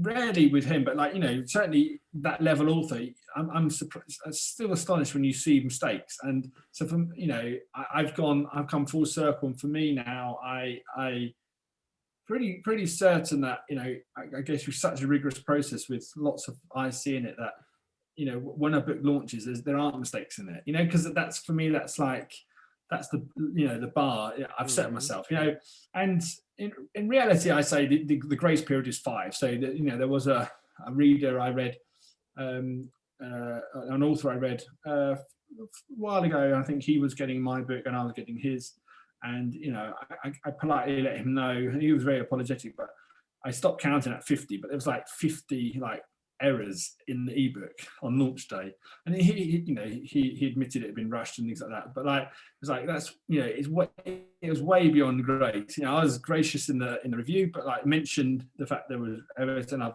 reached out to the author, and and they won't be in future things, he'll correct them, but it definitely detracted from me, and when for me, I don't know how it is. So even if I'm in written, I spot the grammar mistake, which is crazy coming on, where I was and how I started, and so obviously I have an editor who does, who's constantly correcting my stuff, because I make lots of mistakes. The drawback of writing so quickly is it's a very, very unpolished diamond that comes out. But I think for me, the whole process of the writing stage is to get that huge diamond out of the ground, and then the real work goes in after. So I say that as a caveat. I write something in 7 days, 4 hours, but it takes weeks and weeks, of secondary work, editing by myself. So when I've written a book, I usually leave it for a while so I can come back to it. If in theory I've written something else since, I'll come back to it. I would do so I would take it chapter by chapter from Scrivener into ProWriting Aid, where I kind of run it through that, analyze it, score it. Certainly for the first chapter, make sure it's 100% on every all their scores. I'm a numbers freak as well, so I love numbers and stats and things like that. And then from that, put it into Vellum. So creating the kind of ebook as it goes. Vellum is just the best software if you can get it. It's worth getting a Mac just to get Vellum. And then once I've gone through that first kind of read through edit, I will then sideload it onto my iPad and get my Kindle to read it to me in a horrible robotic voice, but amazing stuff that I've missed. And that's before it then goes to the editor. So it goes to my editor then. I've gone through it twice. The editor will pick up hundreds of changes. And often, and that will include typos that have somehow made it through those first 2 things. But often it'll be grammar stuff. She learnt Latin and all that stuff. So she grew up in the era, where you would talk grammar. Our generation we weren't really taught grammar, particularly, certainly not in the UK growing up. And as I said, if we were, I missed it because I was, a late developer. And so she's great on that. And I will get a text back from her, go through it again line by line. So she highlights every single change and puts comments and stuff. I go through my text, correct it out, send it on to my first team. And that's now 6 people who have been with me, I think, since about the 3rd book. So they love my style. They were recruited from fans who became, this advanced team, so they get an advanced copy. 2 of them are very good at sending back feedback. So even after that, there'll be, as much as 10, 15 things they point out. And sometimes it'll be just more observational stuff, like, oh, you said this thing here, and it's, and so that's great. And then after that, I make the changes, or explain to them why I've not made the change if there's something that's like a query. And then it goes to my final advanced team, which is more of a review team. And that's about a dozen or so. I don't usually hear feedback from them, but it's a final check. And of course, if there was any mistakes, they'll let me know. That's usually within the last 6 weeks before publication, and most of those will be so that they can review it for release. But for me, it's all about so that on release day, unlike with my debut novel that was full of errors, and I got slammed for it sometimes as well. I want to put out a text that not only is it up to standard for myself as a book, is it fulfilling, is it enjoyable, but it's error free, because I think for me an error, if too many of those, it just jumps out as unprofessional. So I even, obviously I run my own publishing company, but even putting the logo on my books, just because I had a comment at a function where there's someone from a publishing thing who had looked at this Estonian book I'd written and didn't see the logo, so said, "Oh, you self-published then?" And it's like, well, you're not meant to know the difference, but of course, for someone in that they did. So so even for that, I want. Yes, I'm self-publishing, but I have this team, and I want the books to not only look the part. So BookBrush has been fantastic. I met them, came across them last year, so I'm in my first year with them. That's revolutionized how I produce the covers now, how I produce all my social media stuff. They've been fantastic. So I want the outside obviously to look the part. The inside has to it has to be a great story, error free, because ultimately nowadays it's not about how you came to be published, whether it's the traditional route or the new route. It's about is it a good book? Is it a great story? And ultimately that's what the reader's going to care about. They're ultimately not going to be bothered what route it came through, but they are going to be annoyed if they're reading a book that they think is, like a John Grisham novel, a traditional publish, and because it was, someone cut all the corners and it's full of errors and it doesn't hold up and it's, really poor, they're going to be annoyed and they're going to show that. But the opposite's also true. If it is great and holds up, they don't care who you are or where you came from. They're just delighted they found you, and they'll review it, they'll share it, and they'll become a loyal fan. So I think this is which has been what's been really exciting this last week as I've started advertising for this latest book. That people are now writing to me. I've never had people write to me that often, saying I hadn't known you. I'm already reading through your backlist now. I'm so grateful. I love the book. Read it. So it's been fantastic. So and I don't think they care. I don't think they even think. I don't think it's a thought for them. Is this publisher is it a public? Is it a big publishing house? Is it a small one? Is it a traditional? It's a good book. that's because I've put the work in. And I've learned the craft, and I've been diligent, and I've made sure other people have seen it. So it's been good, and it's been I'm advertising now, so obviously some days you're making a big loss, and it's kind of like you're investing in the future potential, aren't you? That one reader becomes a reader of 10 books, not just one. Yeah. But it's still hard when I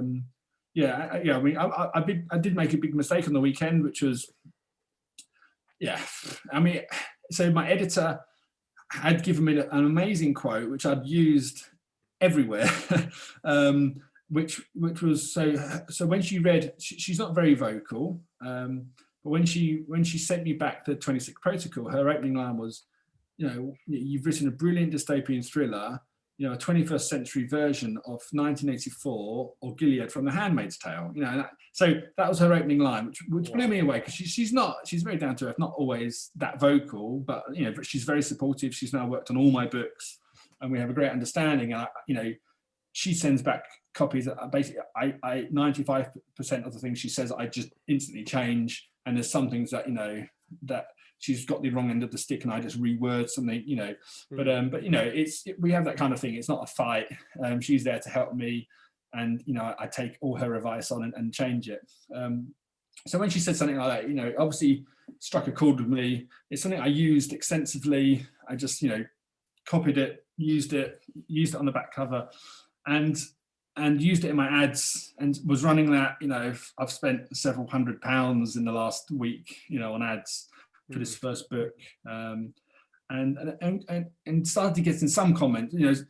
it's got some angry reactions, but loads of love. Like 200-300 likes. Like in a short space of time. So good stuff. But a few comments were like, hashtag. I know, like the style, handmade. Now, so at no point had I realized that in the quote she'd written handmade as two separate words, and obviously in the book and it's one word.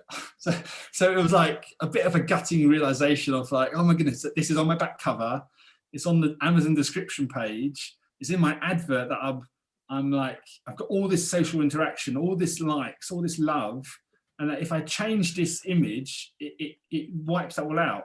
But I did it because I wanted it to be error free. But it was like, so it was, I've learned the lesson a little bit. Yeah, but that's questionable because you Yeah. can I mean, all right. If authors didn't have weren't free to choose their own writing and how they felt like writing words, then we wouldn't have any of the Shakespearean things that we have today. I mean, the man was known for just making up on his own words, squishing words together, and just doing all that. If we can't have that, I remember in fourth grade when we were learning the whole thing of you can't start a sentence with and or but, and then literally the 2 weeks after that we're reading like a book and the author's doing that every like third page. And I immediately just go like, hey, what is this sorcery? What is going on here? How is it that I get down marked for doing it, but he's all right? And homegirl just turned to me and said, all right, when you're a published author, you can do that. And I was like, bet. Okay. And Yeah. I've carried that with me forever. If you're telling me anytime I hear that, Yeah. I'll obviously there's obvious grammar mistakes and there's obvious spelling mistakes, but things like that to me are syntax. You're gonna get at me for syntax. I can write however I want it. What if in the future, or however time frame I'm using it, that word is one word, and that's like, Yeah. and Well, there's a reason I mean, for that. Like, think about why that would be one word. and actually, as I pointed out, it was a quote. So I mean, but equally, when I've quoted my readers and they've quite a lot of the Amazon, it is amazing how when you get a great review on Amazon, but it's full of grammatical errors and they've made spelling mistakes, but it's like a great review. I will edit those because it looks like they might think, but this was a direct quote. But equally, I'm talking about a book that is, The Handmaid's Tale, and handmaid is one word, and Yeah. so I went through it. The annoying thing. So I changed the image, which Facebook tells me it will delete all the comments and everything, which was I'd had one post, it's by the by because I obviously the post had gone out. It was like 300 likes and loves and all that sort of stuff. A few angry faces, maybe because of that. But in the scheme of things, it's not a lot. Yeah. And it was, I already knew therefore the image works really well. So once it's updated, so I kind of wake up Saturday morning, just I'm just going to make the changes, did all that. And then on Sunday morning, someone commented handmade and thought, well, I've changed it. And of course, I'd forgotten to change the actual text in the description as well, where I'd used the quote. So then I had to do it a second time. But it's fine. The ads are running now. And in fairness, actually, now it's running, for a good couple of days. There are no angry reactions and no silly comments. So, so the rest of the world, after the first few thousand people who've seen that ad, it doesn't matter now. But I mean, I've updated the book cover, so it's so there are a few versions that went out to bookstagrammers and bloggers who will actually have that unique misquote on the back. But apart from that, it's changed.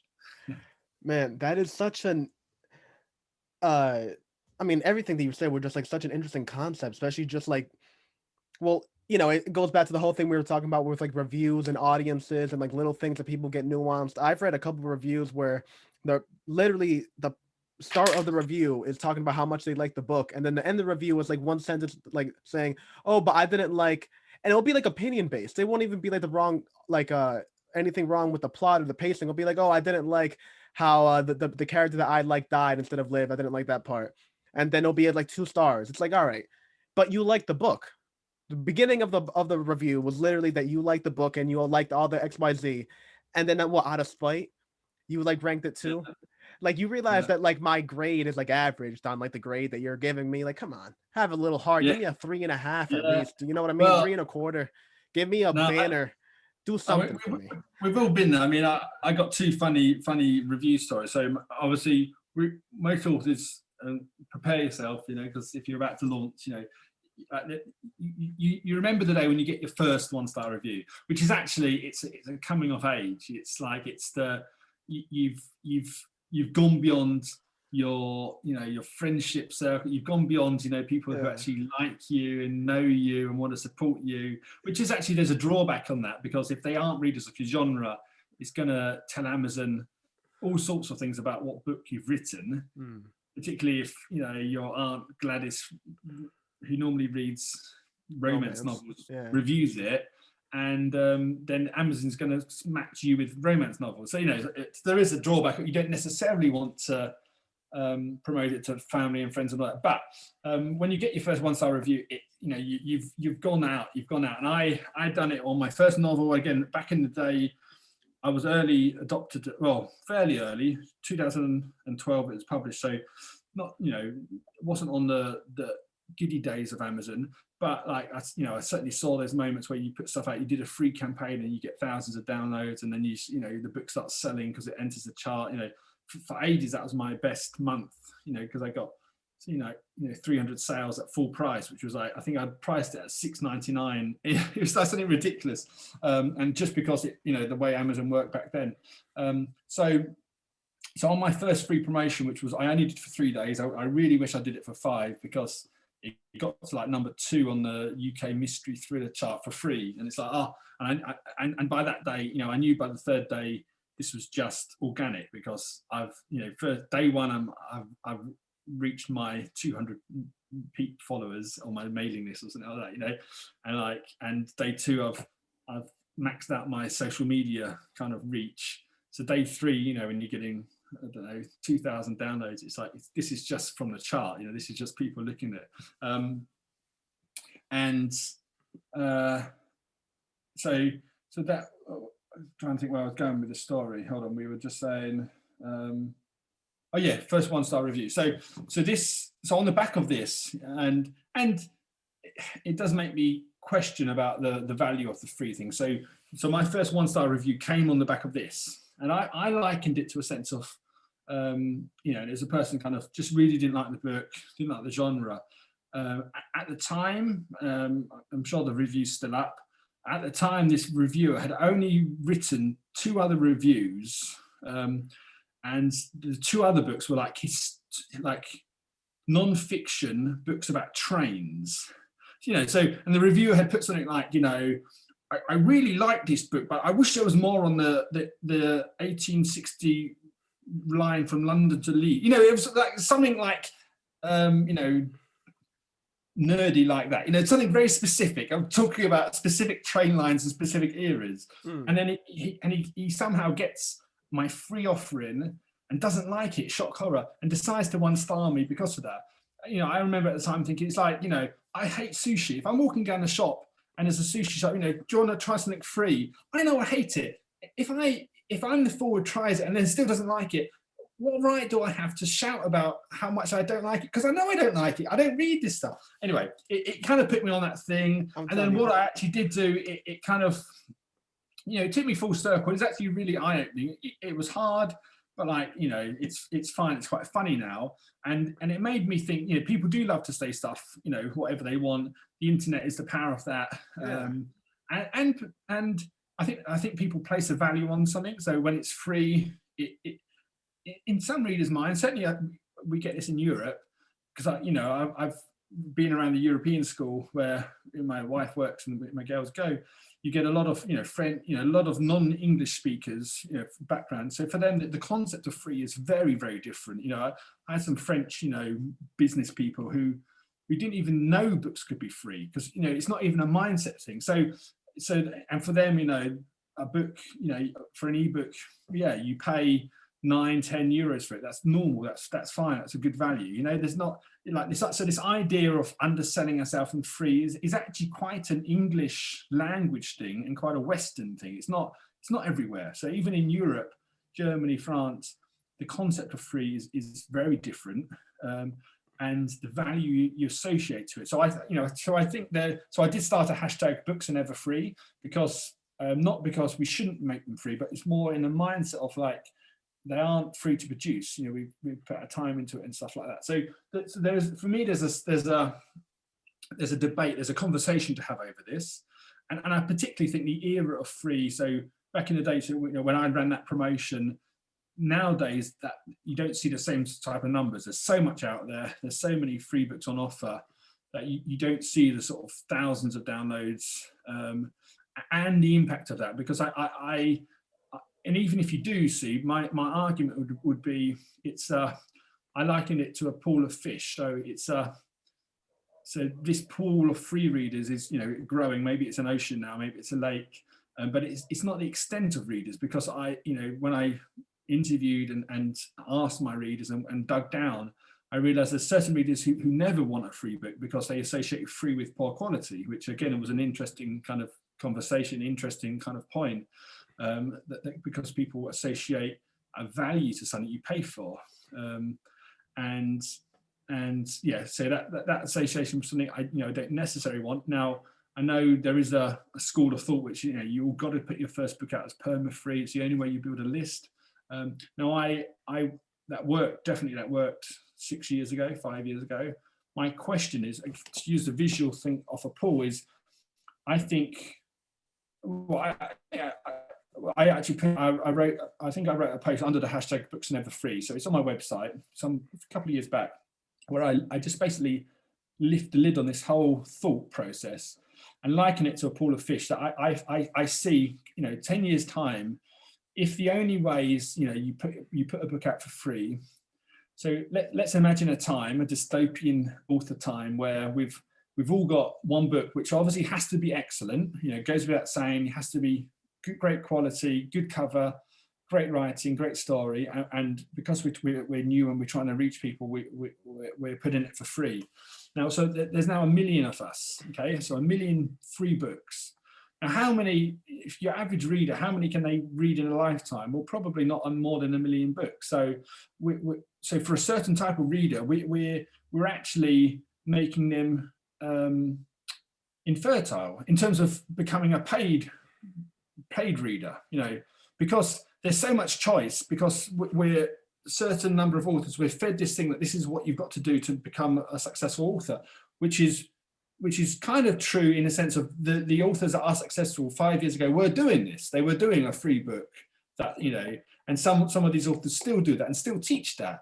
Though I think, I wonder if it's starting to change. But anyway, what I'm saying is I'm projecting forward, that so if we carry on going this way, for certain type of readers, all we're telling them is that books cost nothing.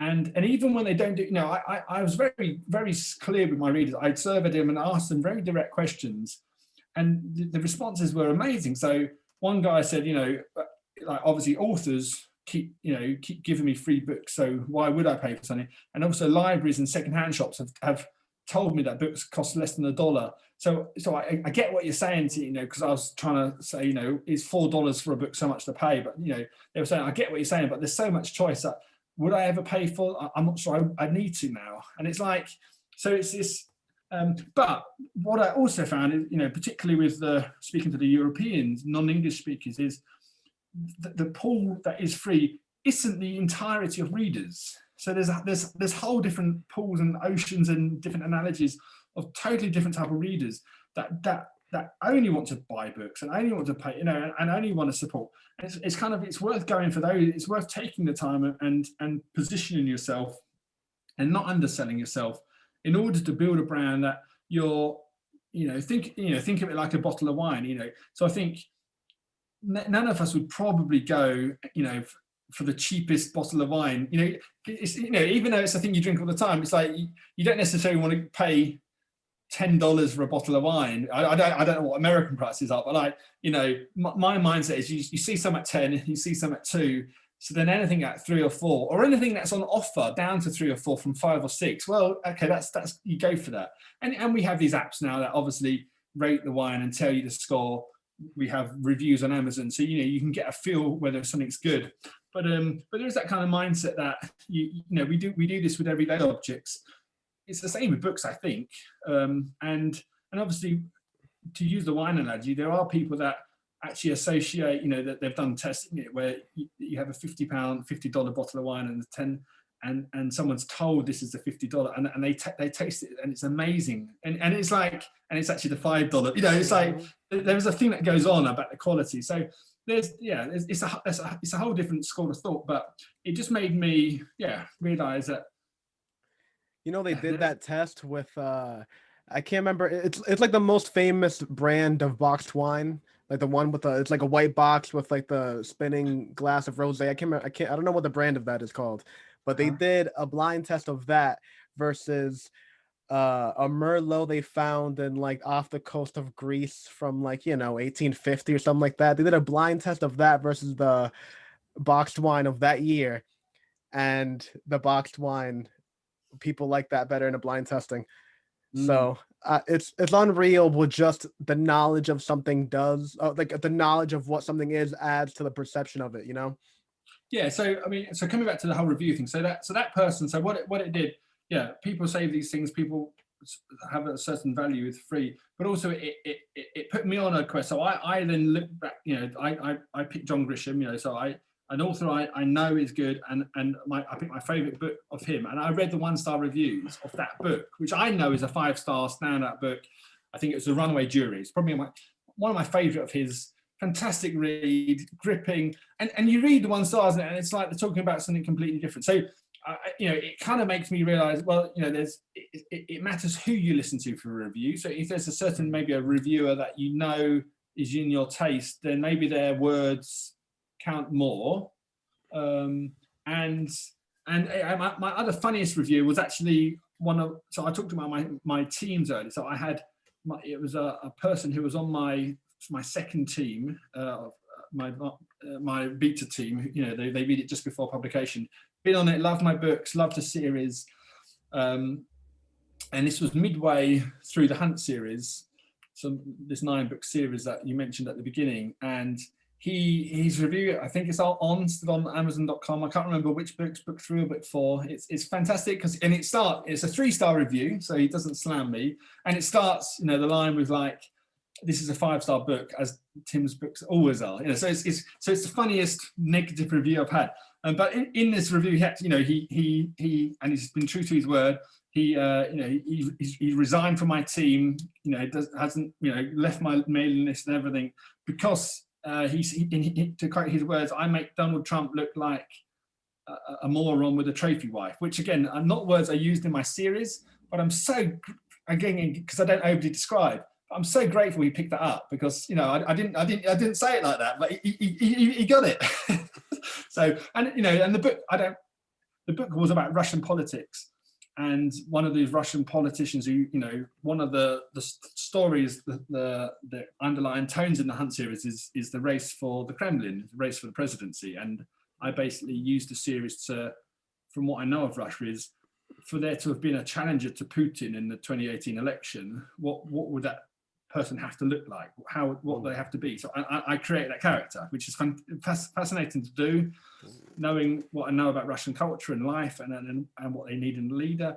You would have to, you know, and kind of create this amazing character that then, you know, you're kind of lands into the Kremlin, and you know, and then left with the thought of, you know, that phrase, you know, maybe it's better the devil you know, because, you know, for someone to have beaten Putin, and you know, it's the same as the question the world over. I think the general vibe in the Western press is Putin is bad, you know, but actually, you know, if someone beats him, you have to kind of question, well, it takes a strong lion to oust a strong lion. So is the new guy going to be any better? You know, so anyway, so I've written this amazing series, and one of the underlying tones is this. So in the season, again, it would be a vote winner for Russians.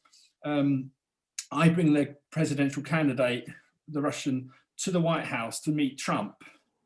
And as you know, Trump comes out from the White House, he holding out his hand, the Russian like blanks him and does a piece to camera, you know. So he's basically showing the Russian people, I'm not even afraid of the Americans. I'm not even, you know, going to respect the president. You know that, and like, you know, which would be a total vote winner, because obviously Russians, the mindset isn't a leader. You've got to be a strong leader. You know, we saw it even in church life. You know, the classic Russian thing is like one guy who does it all and has a team who serves him as opposed to working in teams. So that's the classic, which is why Putin's so popular in Russia, because that's his image. He's a hard man. He's a strong man. You know, he's like that's the way a Russian loves a leader.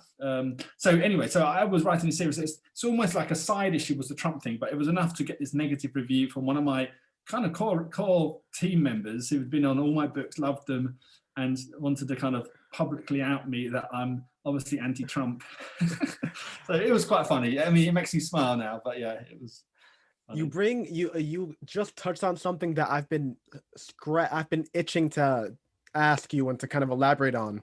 One thing that, as I said earlier, I'm living vicariously through you, and then like you're switching of genres, which again, kind of goes back to the comment before of 10 authors will write a different blog just because it's like a different voice. One thing that I'm picking up on you that is something that I'm definitely want to kind of aim my own career in the same type of trajectory is that you change genres, but you do it within the lens of thriller.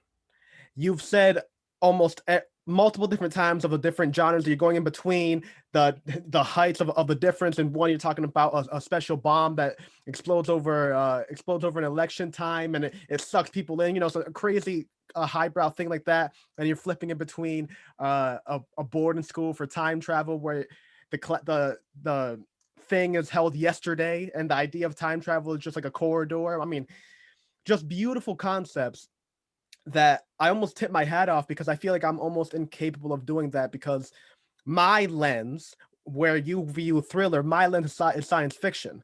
I'm a huge fan of comedy, I'm a huge fan of drama and all these different things, and I want to go in between these genres, but my lens is through sci-fi.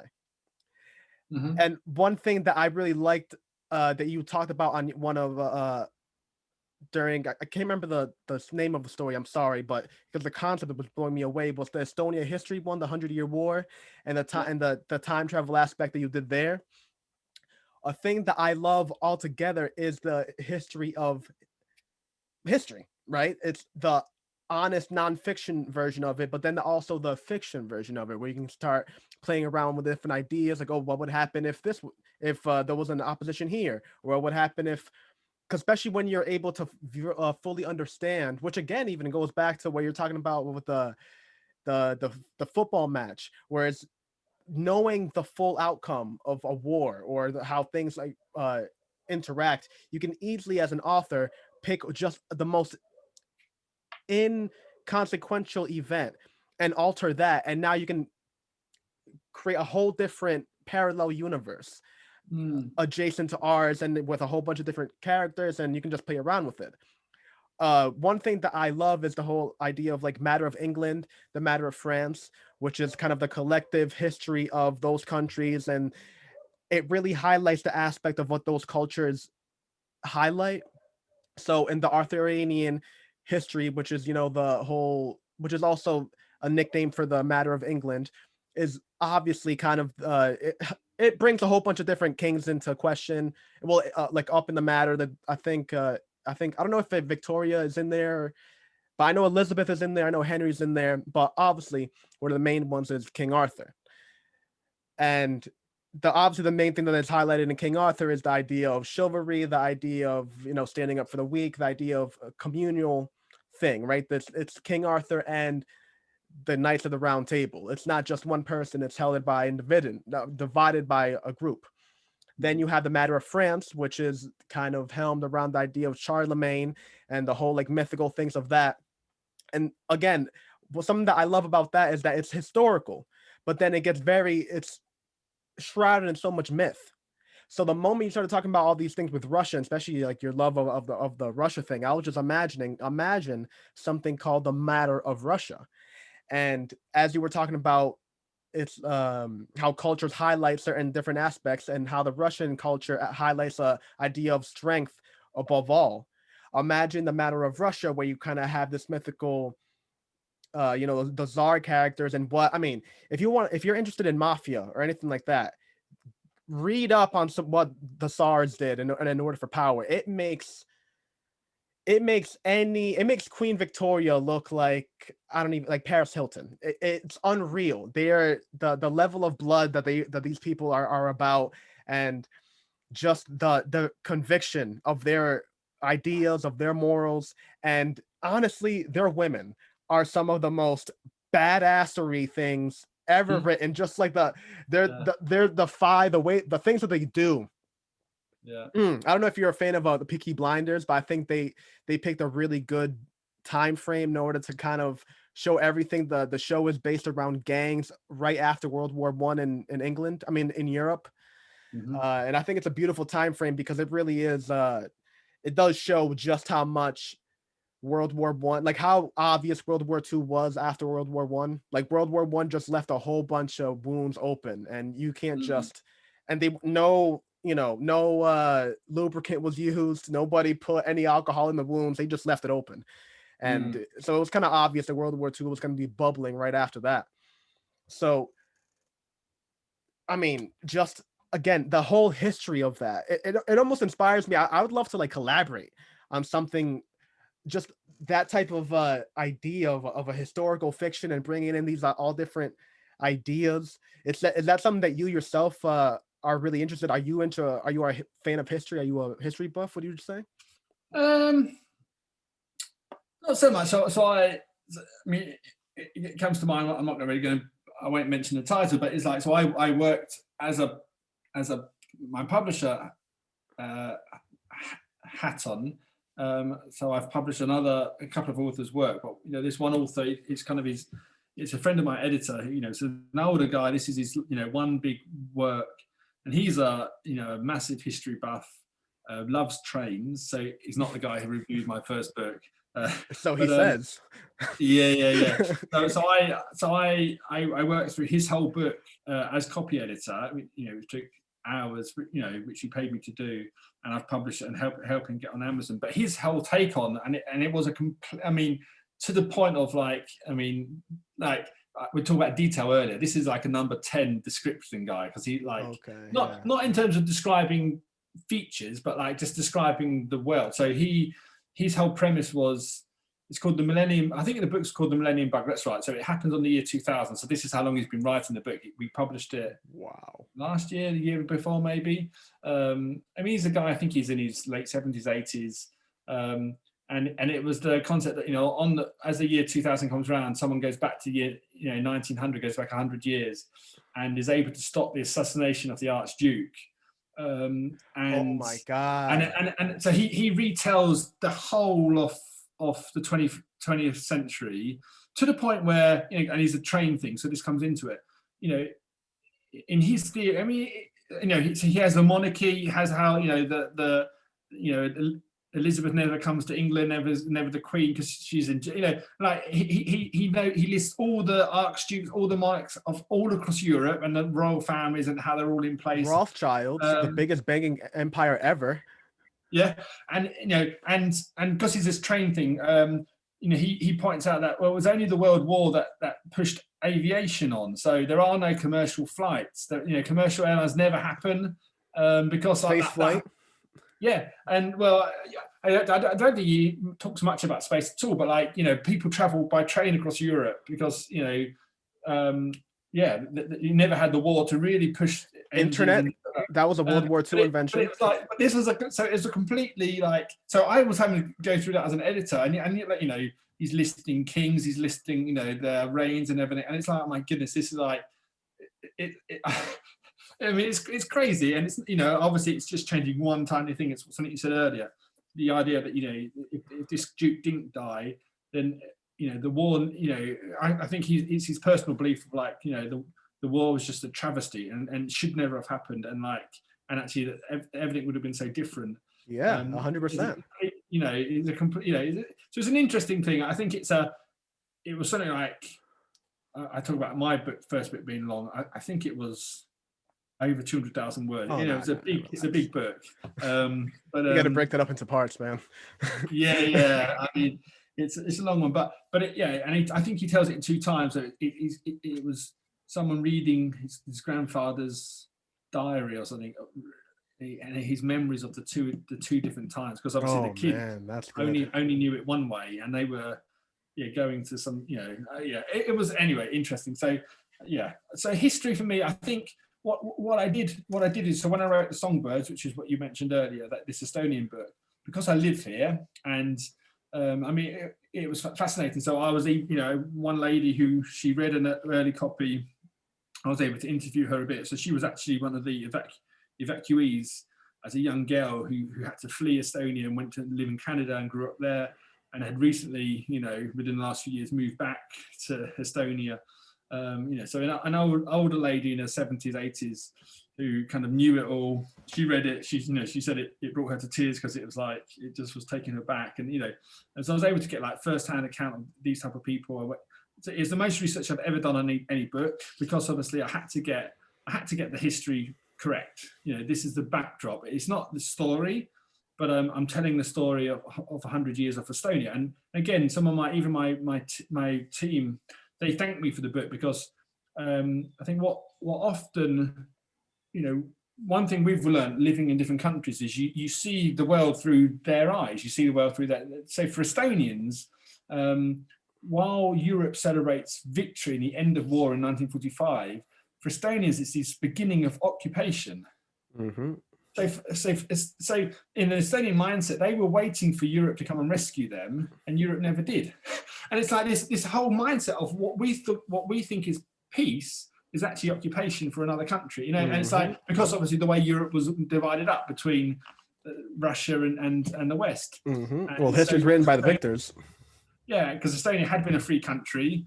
I mean, it first got its independence in 1918, and that lasted for about 20 years. And then the outbreak of the Second World War meant the Russian or the Soviets were here, and then the Germans, and then the Soviets again. So even in that 4-year period, Estonians got hit both ways, because when the Germans came in and ousted the Russians, anyone who'd been sympathetic to the Soviets was imprisoned, tortured, and then obviously when the Russians came back, anyone who'd been sympathetic to the Germans was hit. It's like, and then so they had 20 years of independence, then was occupied from like 44 to 91, and then had re-independence. So Estonia has two independence days. They celebrate them around the year, two different dates, marking the original one and the re-independence.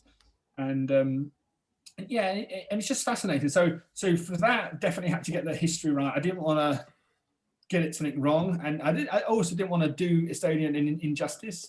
But like, some of the comments from my team was like, this was an American guy. He just had no clue of the history of Estonia. Like, didn't know such a thing existed, and such a thing like that. So that was fun. So history came into that, and I wanted to get that right.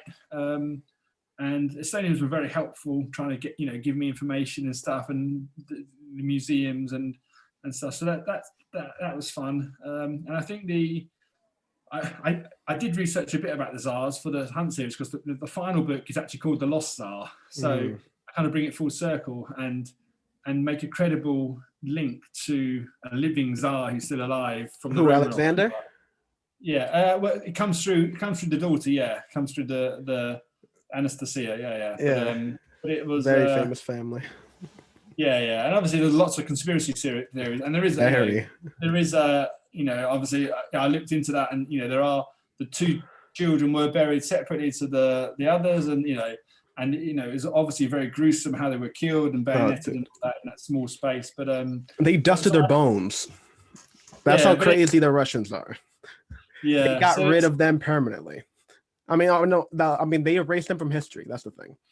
Yeah. So, but what was fascinating, like obviously getting that history right, but it so beautifully fitted into a story I'd already written, like in terms of the time frame. And again, similar to Estonia, there was an organization. So it's the name that I give the fourth book, which is called The Machine, which is kind of this overarching kind of the people that are not ultimately controlling, but they're this counter force that's in Russia, and kind of see where the country's heading. So they kind of put money aside and try and get money and get people out into Zurich and things like that. And it's called The Machine. machinery in Russian, and that started in 1918. So when I came to writing the final book, I already had a mechanism of like, this organization exists. This is the people that would have got the Anastasia out, because she was killed in 1918. It's like it wrote itself. And what was fascinating, because in earlier in the book, there's a Doctor Who episode on that. Now that I think about it, that? there's a Doctor Who episode. Sorry to interrupt you, but Yeah, I was wondering. I was like, I know and there is exactly that. The Doctor Who comes back at exactly the time, and he is able to save Anastasia, and then ends up turning like crazy into a whole other plot. Yeah, yeah. there's I think it's done a lot of conspiracy theories and stuff. Yeah, you gotta love those. Yeah, no, and then and it also tied in, with Estonia's 100 years and working out that. So again, that comes into my story, because it's in 2018 we were here for that 100 years. In my book series, that's obviously also the 100 years of the machine, which is this kind of counter thing. So so you had these two joint centenaries, and both are in conflict. So hey, it's all fun history. I think similar to my descriptive stuff. So I think you have to get it right. You have to get the details right, because otherwise that stands out as wrong. But I don't want to write history books. That's what history books are for. And so it's a backdrop at most. And in most cases, most of my books are present. So like history is not so relevant. But with the Songbirds, with the Lost Art, when I'm delving back into history, I have to get it right. I'm selective on my research. So when I need to get it right, I absolutely get it right. And that's why working on a computer, you got Google, you just search, again, a funny story about that, but like, well, I'll come back to it in a moment, but like, the search history is pretty funny. And, my logic is, if the NSA, if they're good enough to spot that I'm searching this stuff, they're probably good enough to know that I'm an author. Yeah. But you never know. But, the story connected to that. So there's this, it'll remain nameless because this might be listened to people here, but someone in our world we know here, and the husband is kind of, multinational, lots of passports and stuff, and was involved in selling something to a certain country that you can no longer visit because of this weapons grade, this military equipment. And I was walking with him, and he was genuinely like, you do regularly clear your internet history. Like, I know you're an author, because I was joking about the NSA thing, and he's like, no, that, you are careful, yeah. So he was more worried than I was, and maybe he's got a good reason to be. But my simple logic foolish. If they got it once, they got it forever. Are you gonna get rid of it? That's not anything for them. My logic is, I'm clearly an author, because I've had to look at lots of things, so I think there's a whole nuclear element in my second book. I mentioned it earlier about, there's this nuclear devices that go off in London, and so I had to, work out and learn about that. In the Hunt series, I managed to bring in a lot of real-time stuff. So as I was writing it, there was all the poisonings in Salisbury in England, where Novichok was used and all that. So I managed to factor that into my story, and it's brilliant, and I got a plausible reason for that. And it was fascinating, and just getting nerve agents and working all that, understanding what it is and how it works, and all sorts of stuff, and obviously assassination stuff and sniper stuff, and it is multi-genre, because like you mentioned earlier, I guess it's a political thriller as much as it is a crime thriller. I've got lots of Russian oligarchs, which again are loosely based on real people, though the details have all been changed. I probably can't visit Russia very often myself now. No, I think it was a fascinating thing to write, but something I wanted to finish. So I actually ended it with book 9, which came out in December, and that was a deliberate thing of let's close this series out. It's not something that's just going to go on forever. I think there is a power, a bit like Breaking Bad. It's good to have some seasons, but if it just goes on, you can end up maybe Mm. going one season too long, one book too long, and you kind of ruin it. Yeah, So I think definitely. it's going out on a high, and particularly, you know, people love the ninth book. It's like it's the standout for them, which is I've done my job as an author, right, and I can move on to other stuff. Obviously, I wrote the 26th Protocol, which was probably the next book I wrote, which was fantastic, and it's been so well received. It's been like refreshes my palette as an author just to write a standalone. And then suddenly found myself in this fantasy series. So now I'm, committed to writing 8 books. And you can find that on Amazon right now. You can. Yeah, one thing that well, and again, not only can you find that, but 9-book series, 6 standalones, a couple of things coming out this year. I mean, people, you gotta hop on. You gotta hop on. But one thing that I'm really appreciative that you described in about your process is the admittance of not only of how many hats has to be worn in order for to kind of like successfully take this over. Like I said, I'm in the beginnings of mine, so I have my own publishing company. I have that thing going up, and I have the amount of things you have to switch in between is unreal. My past couple weeks, I've been spending all my time just working on graphics, like doing art-based stuff. No writing, just graphics. And it almost like annoys you because sometimes you wake up in the morning and you're like, all right, but I'm an author, so like I should be writing. But it's just like you have to do certain things. And it all ties in for what you were saying with the whole description and the whole iceberg and the whole getting overly descriptive is in my own writing, especially with sci-fi. And I'm a huge technology person. My background is in engineering, so that's one of my things that I love the most. But I realized that if you have kind of and you see it often in I feel like in anime, where you have a character that I call the guide character, so that they'll introduce complex themes or like a technology, and there's one character in the back just going like, oh yeah, that's XYZ, da, da, da, da, da, da. And just like they're just monologues. Their entire reason for that character is exploitation. I mean exposition. That's all that character exists for. So what I did is that I want to take that out of the book, and instead I made a whole bunch. I'm making a whole bunch of fake ads and like newspaper junkets and little things that you would find within that universe, within that world. I'm putting it in between the chapters to kind of add to that lore without having to, add 3 or 4 pages of nonsense in each chapter. So I think that's kind of what we were talking about before with how the industry grows and it changes. And the analogy that you were saying about the free things, I can't agree with that more. And I would add on to it, and I would say that, do you remember the CD age when you would have a person outside giving a CD for free?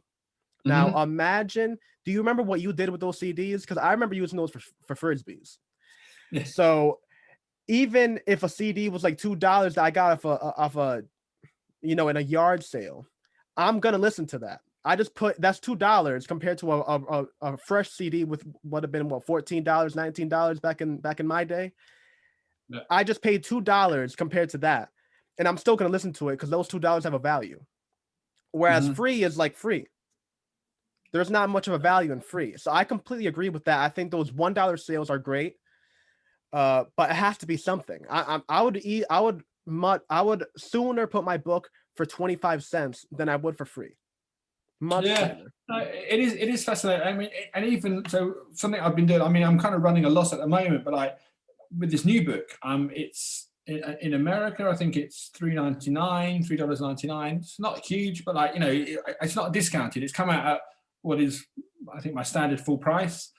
And I think I dawned on the other day was, even with making a loss, on a day like, some days I've sold, 14, 15 copies, which, it's not breaking the bank. So today I sold my 100th copy since release, which is, cool. But these are, again, the thing I'm realizing is these are full price copies. So I'm always pre-qualifying the reader. And it's happened twice. So today was another day where someone's obviously instead of just buying the one standalone, they brought all six standalones. So today I had another day both in the UK actually. So interesting. I don't know, but they've obviously gone on the series page because again, I tried to be clever with Amazon. So they're standalones, but I've called them my Tim Heath standalone thrillers. So Amazon counts them as a series, and then in the UK, America, I think Germany and Japan, we actually have a series page where you can, in theory, send people to. And there's no adverts on that. So on a series page, unlike your normal Amazon page, which is full of also broughts and recommendations and sponsored ads, on a series page, there's 0 other books. So in theory, sending a reader to that is much better. But the advantage of that, Amazon puts one button, which is a smart button. So when I look at it, I think I've downloaded one of my books when it was free. So Amazon says I can click and get all the books I don't already own. So it's quite clever. So it knows what you've got, but obviously for a new reader, they can buy all 6 in one go. And because I'm advertising to this audience, and and if they're like, even if they buy the one book, they bought it at full price. So they've already kind of indicated to me, yes, there's an element because it's a new book and it's kind of people like something new. So maybe that's the edge. But actually, they're not a 99p, even a 99p book, which is kind of the new free, which is kind of like, unless the book's 99p, they're not going to 99 cents, and they're not going to buy it. Which so even getting lots of readers at 99 cents, if your books are $3.99, then you're not going to necessarily sell many more books because they only want to get them at 99 cents. So that if that's become the new free, free's moved on to that, you still have an issue of selling more books, particularly if you've got a long series. So what dawned on me, so I mean, I don't want to make a profit permanently, but actually getting a reader at a small loss today, but they're a reader that is prepared to pay full price for a book. I've got lots of books, and I'm going to write lots more books. That's worth the investment. And as I saw today, it's happened twice in this last 13 days where someone's obviously either at the same point brought all 6, or they brought one book and gone and brought the other 5 straight away. So that's and that's I didn't advertise any of those books. So this is kind of what I'm looking to have. But like you say with the hat. So with the after school club, when I started in September, because my understanding of how books work now. The sad truth is writing a brilliant book is no longer enough. Which is a few years ago it was. And I would go as far as to say, you can quote me on this, the biggest books in the future aren't going to be the best written books, they're going to be the best marketed books. Yep, and it's probably already true. It's probably already true, sadly. Now, I would say as an author, as a caveat, make the book as brilliant as you can make it, because that's always going to be important. Because if you have a brilliant marketer, then having a brilliant book, you're going to get better reviews and sell more. And if you have a poor product, then good marketing is only going to make it crash quicker.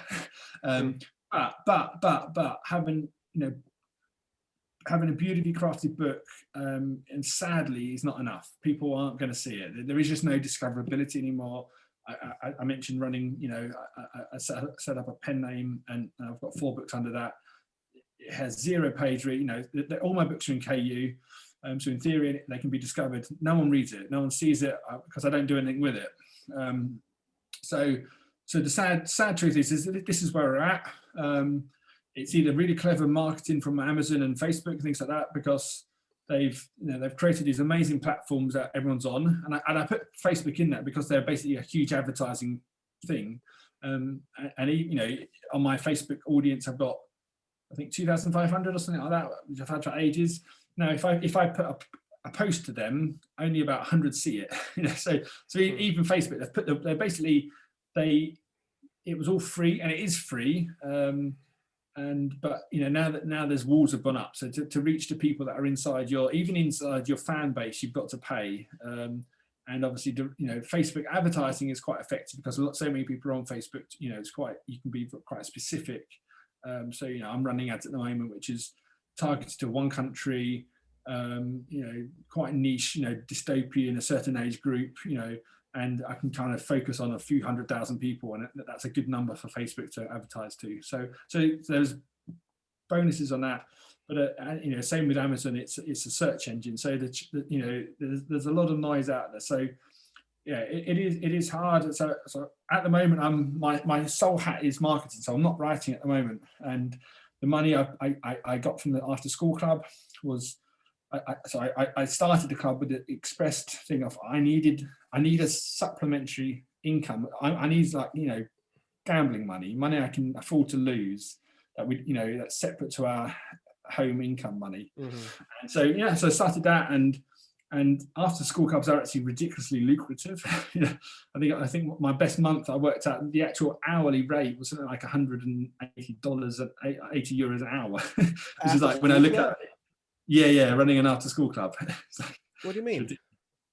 So in Estonia, so it's very popular in its country. So, if the days are short, particularly it's the European school, so it's like a private school.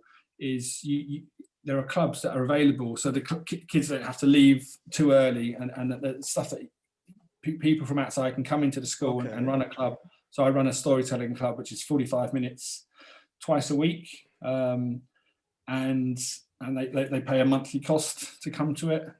And then, it's quite a popular club now. And then, so the actual hourly rate of, what it works out, and I think in October it's something like 100, it's something crazy an hour. It's like maybe it's $120 an hour, wasn't it? Which was like 120 euros, which was like for 60 minutes work, which was, we'd all do that.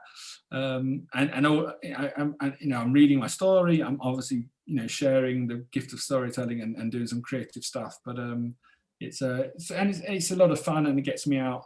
It connects me. But anyway, so I purely did that to give myself a marketing budget, which I saved up. So I had a bit of a buffer, and only started investing it. And I'm calling it investing. I'm looking to sow it into marketing, and then every return, every royalty to put back into marketing, in theory, to build a bit of momentum, a bit of, give myself some learning money that, obviously I want to make a profit, I want to cover, and I had some days in January where I did do that. Overall, I'm slightly down, but equally I've sold something like, I don't know, 400 books, 450 books in the last month and a half. And so they're all new readers. So, and I do have other books out. So maybe they'll come and buy more books. So, my Kindle reads is going pretty crazy. Not crazy, but I think February was 45,000 page reads, I think, which is about 172 books. So again, that was, it's not as much as sales, but that's something, that was a couple of $100 or something just for that. So starting the ball rolling,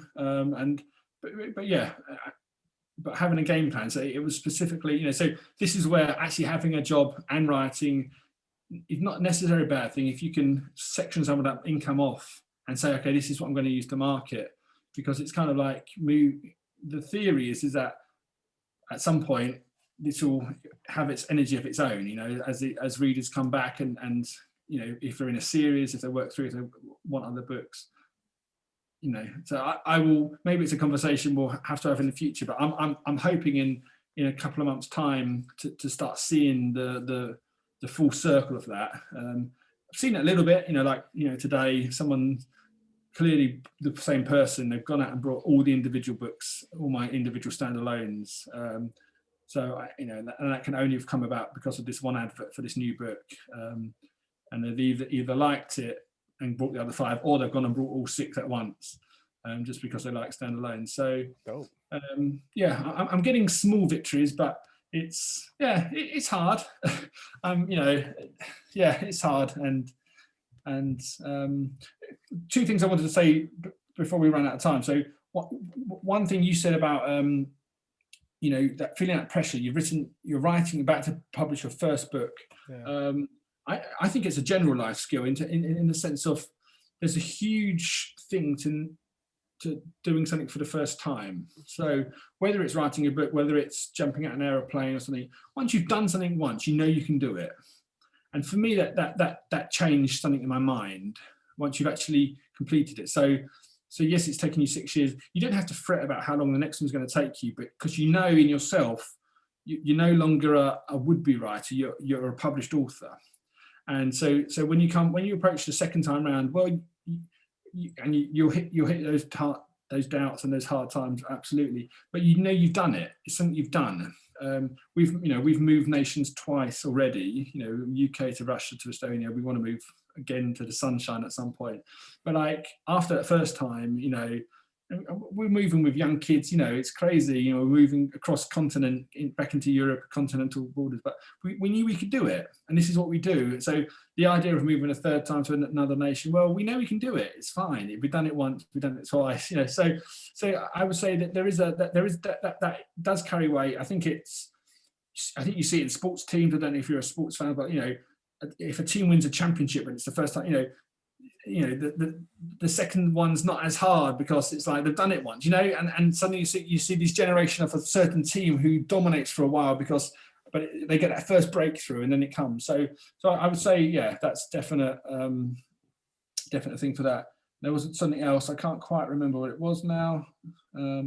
If it's important, it will come back. But it was, I definitely wanted to say that, so you don't have to fret about your second book. Once you've completing the process, it's a done thing.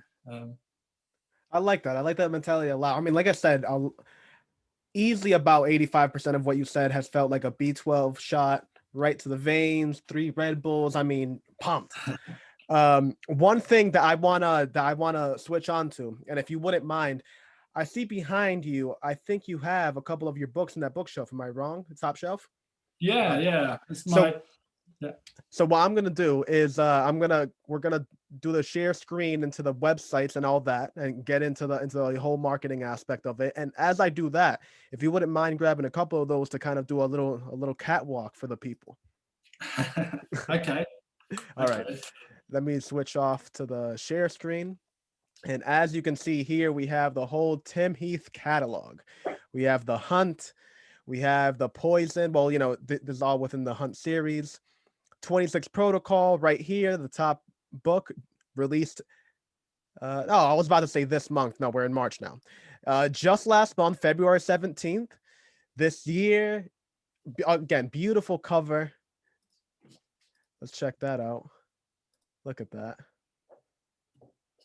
Come on, don't do this to me today. Curse you. Of course. Why does it want to do the Zoom thing? Oh, whatever. Well, this is the full catalog. Beautiful, gorgeous. 5 stars all about. I cannot recommend any of this. I mean, everything that you've said so far, I really think that the mind of an author speaks a lot of what they are able to translate into writing, and how they convey their characters and how they convey the world that they create. And everything that we've spoken about really just drills in that idea. I'm foaming at the mouth to start reading a little bit of your work. When all this marketing nonsense is done on my end, and I can kind of more relaxed to read to relax instead of read to okay, is this going to be good for today? We all been through those editing matches. But if you could do you want to describe some of the book covers here? I can hold them up, so we can come back to the camera if you want. Yeah. Okay, before we switch on to that, this is the website, Team Heath. Well, I'm sorry for that. TimHeathBooks.com. Make sure to hop on to that. There's a newsletter. Make sure to be a fan. The Instagram, the Twitter, and the Facebook. Make sure to follow, comment, do whatever you need. Support is the best thing that we can do. I actually did a huge Twitter follow. I didn't even notice that one. So I'm telling you, the proof is in the pudding. All right, folks. Tim Heath, Amazon, 26th Protocol, latest book. The Hunt is if you're into a nice long 9-book series. And I am crazy excited to hear about the progress that you have for this time travel academy, and just everything that we've talked about, the songbirds with the whole Estonia thing. I'm definitely buying that book today. That's fun. That's the songbirds. Yeah, that's cool. Oh, heck yeah. Now do a little catwalk, show the binding, the back. So, well, so the spine, this is the Estonian flag, so the colours of the flag. So it's again a clever thing you Nice. wouldn't necessarily know. Corridor back, again, you got the colours coming through, and you've got this. So you got this kind of mix on the front, the black and white kind of trying to. This is a song festival. The venue where the song festival happens. You got the crowd scene, but you've got this kind of black and white kind of bombers in the air, and just which trying to communicate there's a time element in it, and lovely insides, lovely, Beautiful.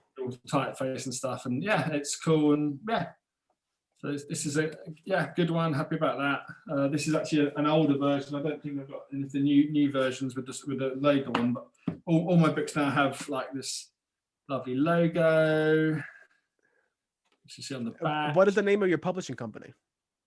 Happy Content Publishing, HCP, Happy Content. Because I felt like it. So you want it to be, you want happy content for the readers, and you want happy content authors. Yeah, nice. Content. I was using the word content both ways. Yeah.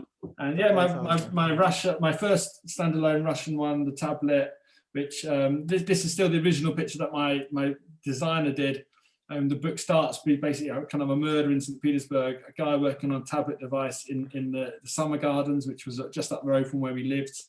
And that's a really fun book, because particularly people that have kind of read my first two. So this talks about, this is the new cover for Cherry Picking.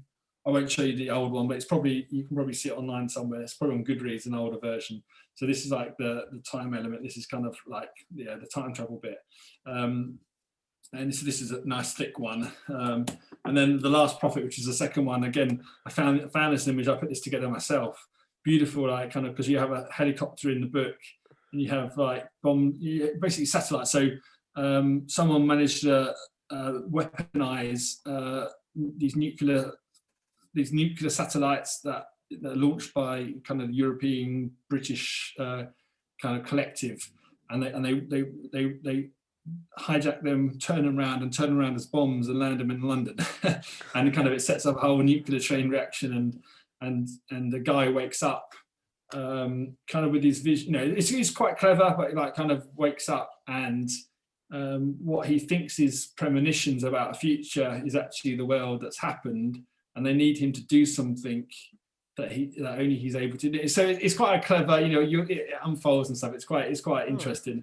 And that was my second one. So, but because the first one I was criticised for starting slowly, and the second one's kind of, I did another thing. When it came to the tablet, I was playing with my readers. So they didn't know whether I'm going to take it to sci-fi or not, because it's kind of a device that claims to do whatever you type in it. And it starts with a very clever murder and this Russian telecom company. So it's one of my fans' favorite is the tablet. But then because the tablet was set in Russia, I started this whole Hunt series, which is again set in the same world with Russian oligarchs. A couple of the characters who are in here come into this series as well, but it's also new people. And this is one of the older ones. It doesn't have the logo on it. But yeah, that goes through. I haven't got, because I've sold out of some of them, because I do lots of personal signings. I've got books 4 onwards to 4, and now I've put the clever little number system on. So when they stand on the shelf, they get numbers 4, 5. So the Machine, the Menace, the Meltdown, which is cool, and then we have the Acting President, which is really cool. She's one of the characters who's actually an actress who has to step into the role. No giveaways there. The Black Dolphin, which is a real prison. So I did do some research. So the Black Dolphin is one of probably Russia's most notorious prisons, and hard prison. And in the back, I put links to some of the videos that you can see. There's a really good documentary about how they treat, how people are moved around. So it's all real. So whenever a prisoner's moved from one cell to another, they're bent over and their arms are held above their head. So, and they put a bag over the head. So no prisoner has an idea of the orientation of the prison, so they can't get familiar with it. No one's ever escaped. And I have to come up with a theory of how to get someone to escape, which is quite clever and really, really clever, and needed me to write this book first. So, because when book 6 finishes, the meltdown, it's crying out for this. People, there's a certain character they love who's put away in this prison and like secretly, and obviously the readers that really care about him. And as an author, what I don't like taking shortcuts or like the James Bond style where James Bond always wins. It's like, it's got to be real, Yeah. And a prison is either impenetrable or it's not. So that my dilemma in writing this book was, well, how do you make a prison that you can't escape from? How do you get someone out? And I do. I come up with it. I do it. I solve it. So, but I needed to write this book first. So you don't get any hints from that, but you understand when you read the 2, you understand why. And then it finishes with this one, which again, I love the cover. It kind of really has elements of like Tsarist Russia coming out and the kind of the colouring.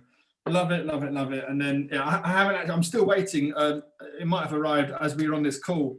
My own physical copies for the 26th protocol. So that was just have to be on that little screen thing. I haven't yet had it because of, I blame it on Brexit. Books used to be a bit quicker to order from the UK to here. Obviously, these are the first batch of books I've ordered since the UK's disastrous decision to leave the EU. So it means there's a little bit more red tape for them to come from England to here. So they've not yet arrived, which is a bit annoying. Yeah, but anyway, that's a weird one. 2016. Who would have thought that? What a year! But at least in the US, you've realigned to the rest of the world. Unfortunately, my country, they say it was a once in a lifetime referendum, so we're stuck on this route for a while.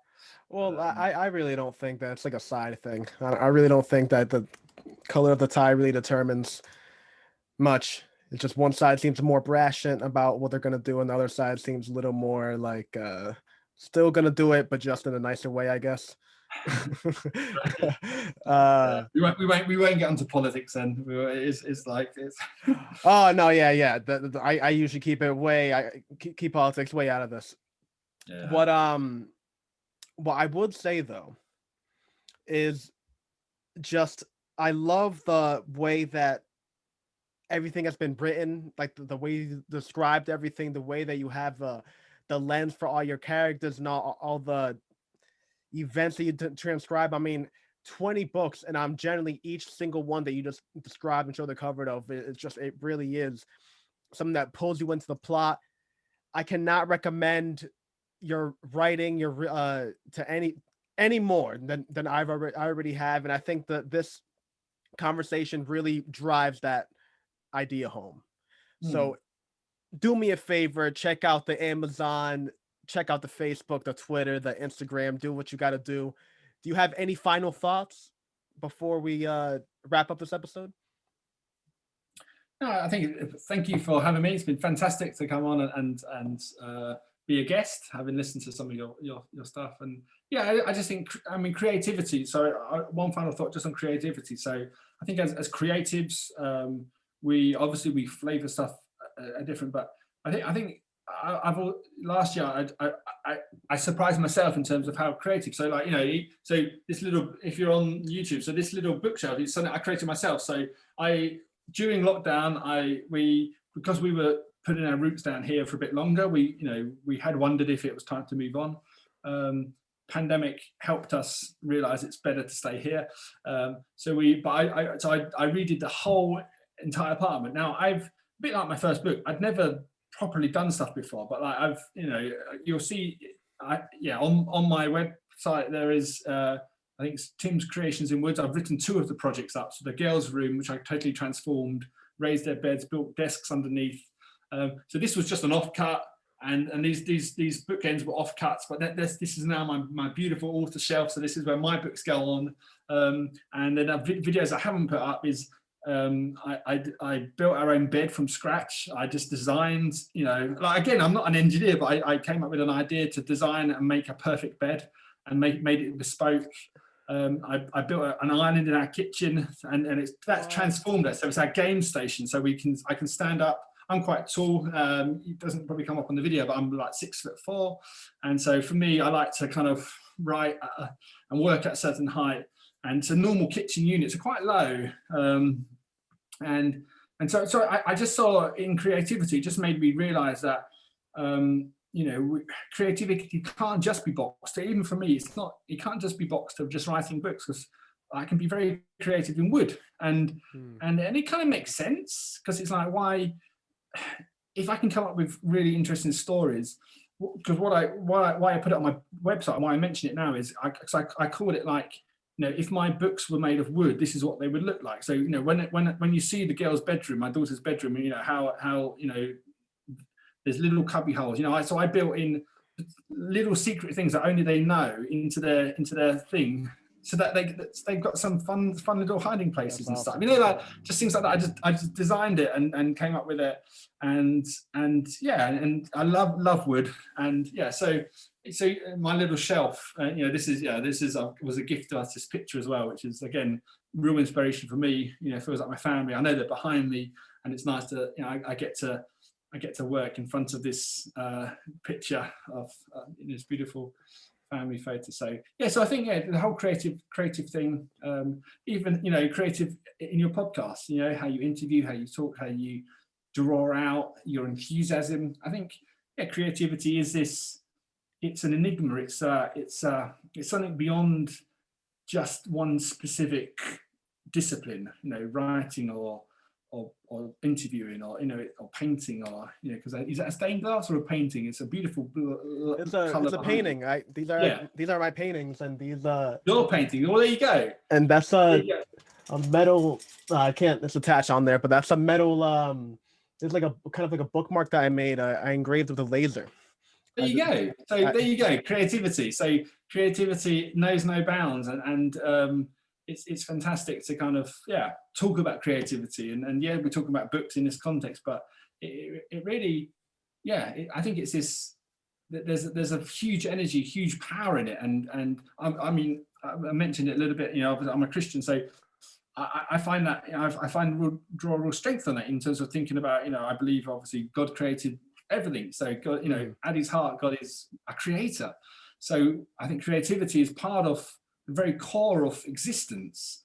And so as a writer, I feel like I'm connecting to something that was a defining characteristic of the creation of the universe, creativity itself. So I think it's hugely encouraging, hugely enjoyable. And I've struggled with marketing this year. I'm trying to make this thing work, and I want to make it work. I'm a husband, I'm a father, I want to bring an income in now to this family. I've got all these books. I hear constant stories of people with less books who are making so much more money, and you're thinking like, well, they're obviously doing the marketing a bit well. But I miss writing. I think I'm at my purest when my fingers are going crazy on the keyboard and I'm just writing and creating and producing. And I think that's what I was ultimately made to do. So I need to solve the marketing thing some way, whether it's something I do myself, whether it's something I work with a publisher. There's a conversation. I approached someone today about that very topic. But creativity is fantastic, and to just I feel blessed to be able to do this, and even in dark Estonia. So I think what's funny in the couple of hours or whatever it's spoken, it's gone completely dark now outside. But in December it's like this is 3:30. This dark before we started speaking. But about 7, right? Summer, it's 7:20ish to you now, right?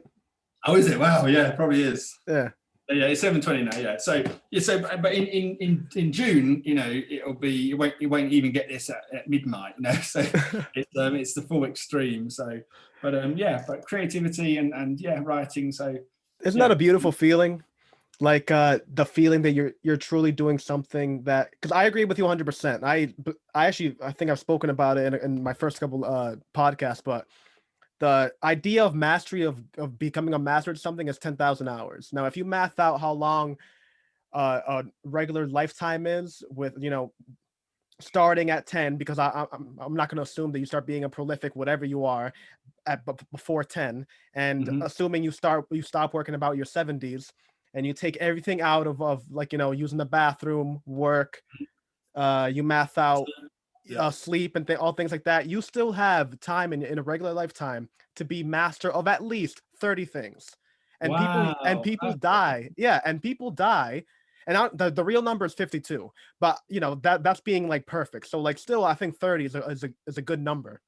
And people die barely hitting one. And like they Mm, think, and because of the, however you want to claim it, the way society's built, uh the the way banking infrastructure, however you want to like consider it, but for whatever reason, people just don't have that mentality of like doing that. But I think if you switch to your mind the same way of that when you do something for the first time, if you switch that idea to all things, and you just have that idea that like there's nothing, you know, when I write, I feel I truly understand the quote of a duck and a swan in water, because there's a lot of things I feel like I'm complete idiot on. And then when I get mhm, my hands on that keyboard and I'm in a good rhythm, and the ideas that go into my mind that like I'll write something that's foreshadowing that I don't even understand it until after. You pick up on your editing. Know what I mhm, mean? That mhm, you'll write something, you know what I mean? And all those things click in. It's like, oh yeah, I'm doing the right thing. I might stumble, I might mess up on marketing, which is believe me, you're singing my song there. Uh, but you're in the right place.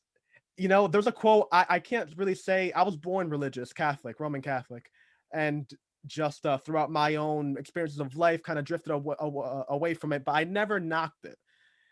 And there's a quote that somebody said that I really just like a lot. It was from a person that was religious, and they said that uh God didn't invent bread; he invented wheat because he wanted humans to have a hand at creation. And mm, I love that concept. And just mm, like there's so much beautiful things about it. And I think that quote speaks volumes for what religion is, because we can easily spend hours on the negative, the crusades, the things that combat of religion. But then you have that. I mean, that's a beautiful thought. mm, That's beautiful. And why take that away from a person just because there's like another connotation, or more truthfully, the corruption of man that just defiles a lot of things that are pure. mm. But just it's actually so weird that we got into that. I just, you got me on that train of thought on your closing statements. I think that just speaks to volumes. I'm a huge psychology person, and I think everything about a person determines what everything about a person. People always like critique me for like calling out like nuanced things, or like, oh, why would you call that? It's like, yeah, but you're not thinking. If you do that on the minute, I guarantee you do that on the colossal. You know, Mm, like there's a what's a scientific term? The microcosm affects the macro. That's in life. If that's just how it is. If when you see a person freaking out, at Walmart because they can't put a mask on, I can assume a lot of problems are handled that way. mm, You know what I mean? yeah. Uh, and that's just an interesting. It's just an interesting. It's interesting, and I can't really knock a person. And I specifically get really mad when a person calls another person stupid for their thoughts. Listen, we all have dumb thoughts. And ignorance doesn't mean like ignorance does also isn't necessarily malice. You can just be ignorant. You just don't know. And that can be an opportunity for to grow and to teach a person. But yeah, I mean, beautiful final statements. Uh Last shout out. Where can people find you? What is the Instagram handle, Twitter handle? To the people Yeah, so listening. Instagram, I'm Tim Heath at Tim Heath Author. Yep. So come say hello.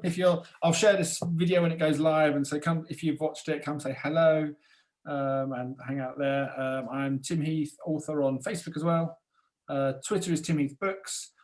I'm not on Twitter very much. I do have a big following, but I kind of find for the book community, it's just a lot of noise, really. I don't think I've sold any books on Twitter. Between me and you, Yeah, and for sure. timheathbooks.com is on the website. So, but yeah, come find me somewhere wherever you hang out. I'm on the Instagram and Facebook most, and my author pages. So, yeah, and thank you for having me on the show. And if you don't do that out of like for him, please do it out of at least spite for me or something. You like make sure to say hi, do whatever you got to do, support the community, indie community. I'm telling you, there's nothing better. Why spend $30 on some book written by some guy, on some self-help book that the guy didn't even write, when you can spend like $4 or $5 on a person I promise you will appreciate it to a degree you won't even imagine. And you might be surprised in how good it is. That's the thing. Yeah, It's like exactly. And the it's quality, not. I promise, will be there. Yeah. And again, that's Tim Heath Books, TimHeathBooks.com. Make sure to drop a link. This is the end of the podcast. I am Mayor Ball. Tim Heath, it has been an absolute pleasure. Thank you so much. And we will be back next week with some more craziness. And Wednesday, there's going to be a solo class from me. Thank you again. This is the end of the podcast. Peace out.